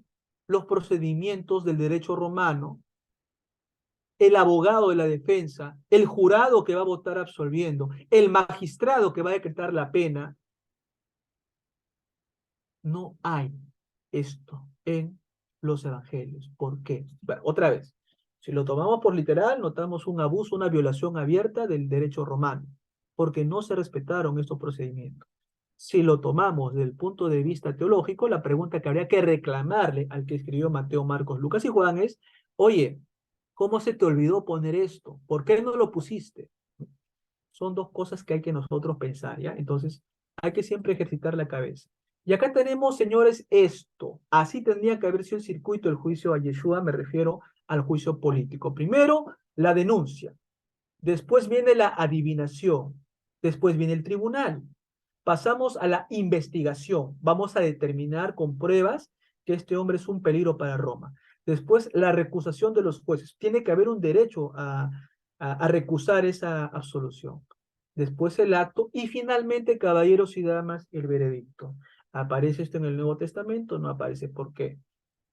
Primera posibilidad, una violación asquerosa al derecho romano. Una segunda posibilidad, los escritores del Nuevo Testamento no pusieron por qué. Si hubieran puesto todo esto, ¿a quién le hubieran echado la culpa de la muerte de Yeshua? A Roma, pues dirían, mira, lo llevaron al maestro con una denuncia, pasó por una adivinación, estuvo con el tribunal, es investigado, es recusado por los jueces, se da el acto y lo condenan a muerte. Entonces, los creyentes, ¿contra quién se hubieran ensañado? Contra Roma. ¿A quién hubieran acusado de deicidio o teicidio, como dicen los que creen en la divinidad? A Roma. Pero no, se le voltea la torta ¿a quién? A los judíos. ¿Por qué? Porque querían quedar bien con el imperio. Entonces, ya notamos y en ese punto le doy la razón a Jules Isaac, no han sido tan neutrales, ¿no? Y si lo han sido, han omitido cosas, ¿no? Pero bueno, y acá podemos ver un poquito cada etapa, bueno, esto lo vamos a saltar un poquito, ¿sí? Ya sabemos cuáles son los procedimientos que tendrían que haberse llegado. En el caso del Mesías Yeshua no existió esta base, lo vio usted, no hay esta base del juicio cuando se le lleva en Roma, en virtud de que el delito de sedición por el que se le va a crucificar fue inventado por Pilato, o sea, hay una violación abierta del derecho romano en aras de personales, de intereses personales y el temor de ser castigado por Tiberio. Pero viene la pregunta, ¿no? Pensemos otra vez con lógica. Si los miembros del Sanedrín le dicen a Pilatos, si no lo matas, no eres amigo del César, ¿qué diría Pilato? ¡Ja, ja, ja, ja, ja, ja! Oye, ¿tú me vas a decir a mí que no soy amigo del César? Oye, no me hagas reír, o sea, se hubiera matado de la risa. ¿Por qué? Porque él tiene el emblema, incluso puso los estándares de Roma en el templo, o sea, eso no le hubiera hecho dar miedo, más bien se hubiera matado de la risa. Entonces, acá tenemos dos cosas que hay que pensar, ¿no? La primera, si el relato es literal, entonces Pilatos es un cobarde, un blandengue, un miedoso, y es un hombre compasivo, amante de la justicia. Si lo tomamos por el otro punto de vista, los evangelistas van a exaltar a Poncio Pilatos para que no se le eche la culpa a él, y por consecuencia Roma es inocente de la muerte de Jesús, siendo que ellos mismos lo matan. ¿Se da cuenta un poquito a dónde lo quiero llevar con esto? Entonces hay que pensar, señores, en esto, ¿ya? La responsabilidad imputada por sus acusadores ante el Sanedrín era de carácter religioso. Por esa responsabilidad se le condena a muerte y para este objetivo se solicitó la homologación de su sentencia por el Imperio Romano. Ya sabemos que acá hay un juego político, ¿no? Es un juego político muy duro, ya que no es justo bajo ninguna perspectiva que se pueda ver. Estas reflexiones llevan a una conclusión. Hubo una condena sin delito. Wow. Pues el juez que le impuso lo creó. O sea, no se violó el derecho romano. Me refiero, Yeshua no violó el derecho romano. Por ahí vemos un intento de revolución, ¿no? Pero no es tan abierto, sino es encubierto. Entonces, no hay elementos para matar. Entonces, Pilato violó el derecho romano. Y no solamente Pilato, también los perusianos. Bueno, mi rap, hasta ahí voy a dar cierre a mi exposición para ver si tiene usted algún comentario o si los televidentes que nos están acompañando tienen alguna pregunta o algún aporte que dar. Sí, muchas gracias, estimado profesor. Muy completa la exposición, realmente. Bueno, sí se tomó un tiempo, pero era necesario. Este tema estábamos hablando y es necesario ir poco a poco para que se entiendan las cosas como de la mejor manera. Entonces, ¿no? Yo no tengo comentario que agregar. Habló muy bien toda esta parte del proceso y se hizo bien el énfasis. ¿Cuál fue el verdadero motivo? Se dijo con claridad. Ajá. Y bueno, pues si algunos de los presentes tienen alguna pregunta, aquí está el profesor para que la pueda resolver en toda su exposición.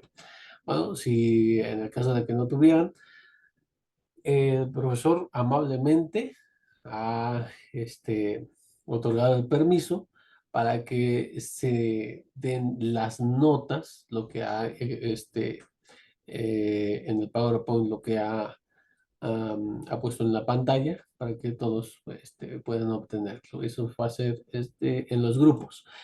Aquí, Mónica, sí, puedes hacer tu pregunta, por favor. Gracias, Rap. Buenas noches, profesor Harold.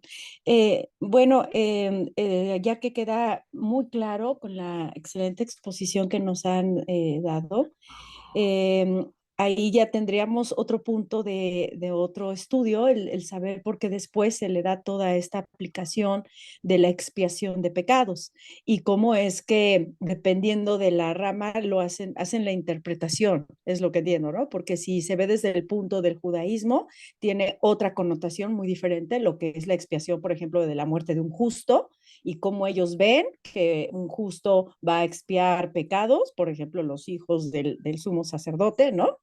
cómo ellos explican esa parte, y ya pues los que intervienen haciendo interpretaciones más hacia el cristianismo, ¿no? Entonces creo que sería buenísimo preparar esa como parte donde pudiéramos nosotros también, cuando nos preguntan, ¿verdad? El decir, bueno, y entonces, ¿por qué dice que expía pecados? ¿Por qué dice que su sangre perdona pecados? Etcétera, etcétera.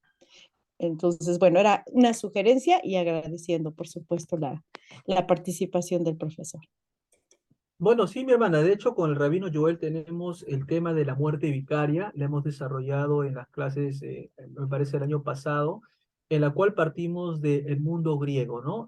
Hablamos justamente de la muerte de en este caso hablamos de la muerte de Andrómeda, la reina de una isla que murió por los pecados de la humanidad, ¿no? También hablamos del fármacos. En el mundo greco-romano, el fármacos es el personaje que toma el pecado de todo el pueblo sobre sí y con su muerte, con su sangre, expía la muerte de los demás. Entonces, notamos de que el tema de la muerte vicaria no es, va a ser un tema que va a surgir justamente en el judaísmo helénico. A ver, para que se entienda en contexto. Hay dos grandes bloques de judaísmo para que se entienda. El judaísmo jerosomalitano y el judaísmo helénico. El judaísmo jerosomalitano es el que está adentro de la tierra de Israel. El judaísmo helénico es el que está afuera de la tierra de Israel.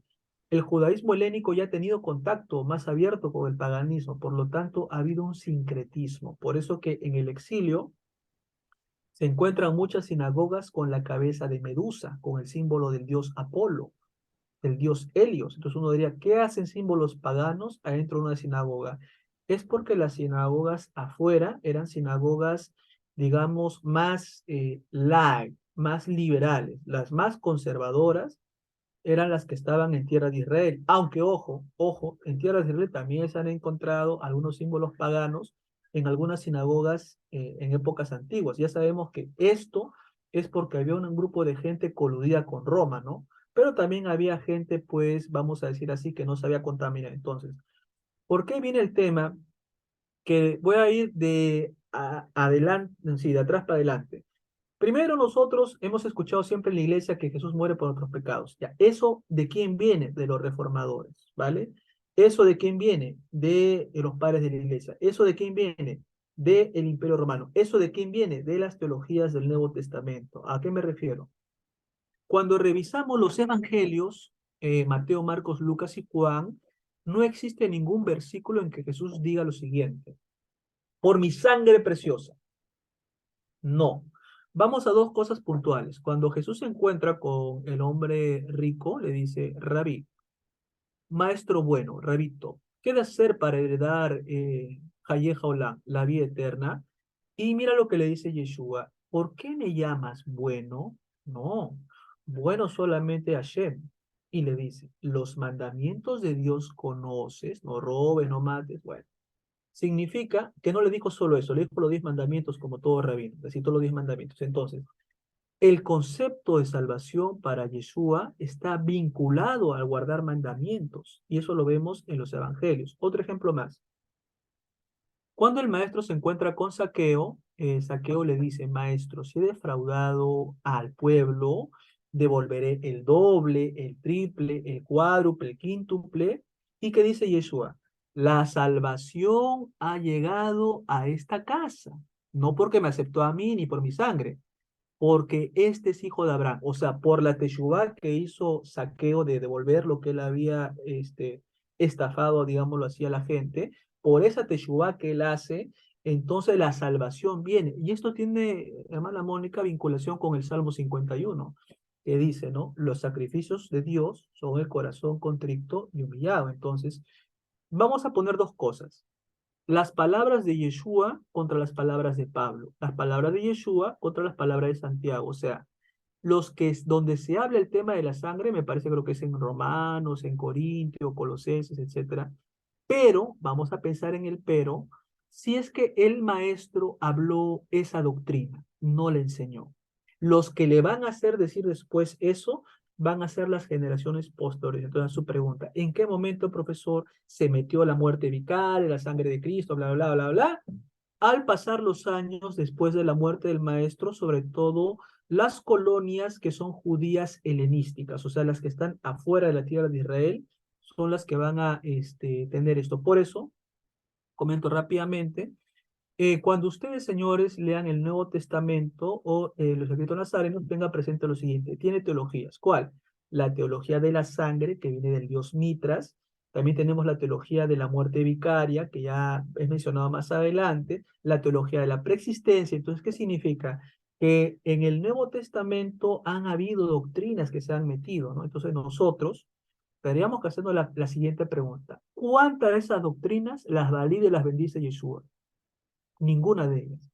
Porque, volvemos al punto, cuando le hacen la pregunta, el Talmid Jajam a Yeshua le dice, Rabbi, ¿cuál es el misbot más grande de todos? Y Yeshua le dice, Ma Israel Adonai Eloheinu Adonai Echad. Escucha, oh Israel, el Señor nuestro Dios, uno es. No dice por mi sangre, que yo te salvo, nada, Señor. Entonces, otra vez volvemos al punto. Encontramos que hay teologías que son ajenas al pensamiento de Yeshua. Entonces, la pregunta es, voy a ponerlo más fuerte, ¿a quién le creemos?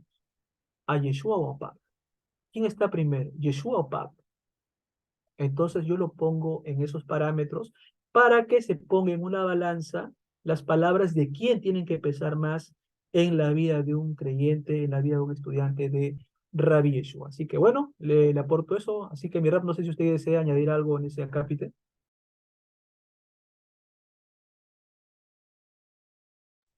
Sí, ya se ha dado un poquito, pero es cierto, nos falta una clase totalmente especial para ver ese argumento que no hemos tocado, el argumento de lo que dicen los sabios, la muerte del justo es la expiación, actúa como expiación para su generación.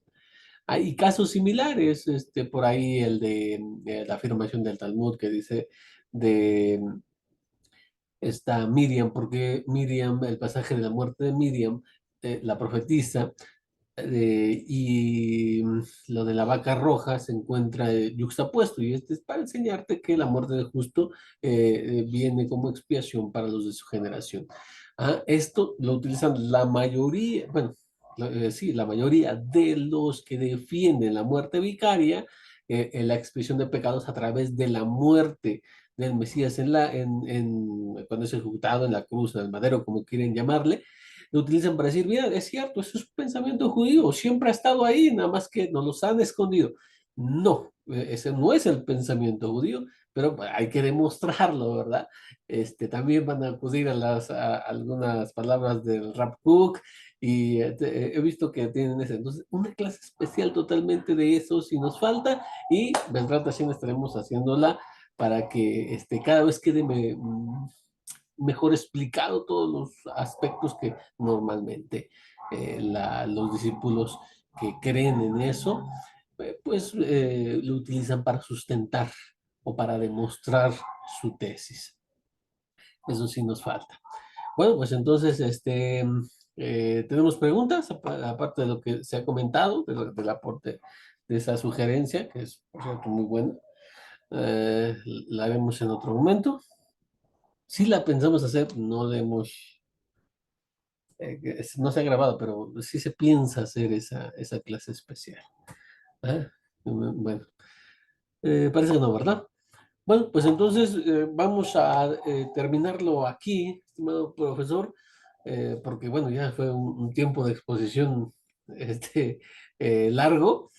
Y para no cansar a las personas. Entonces, la siguiente parte, bueno, la exposición, voy a darla el día miércoles, para que eh, no saturemos de información, no sea tan pesado todo esto.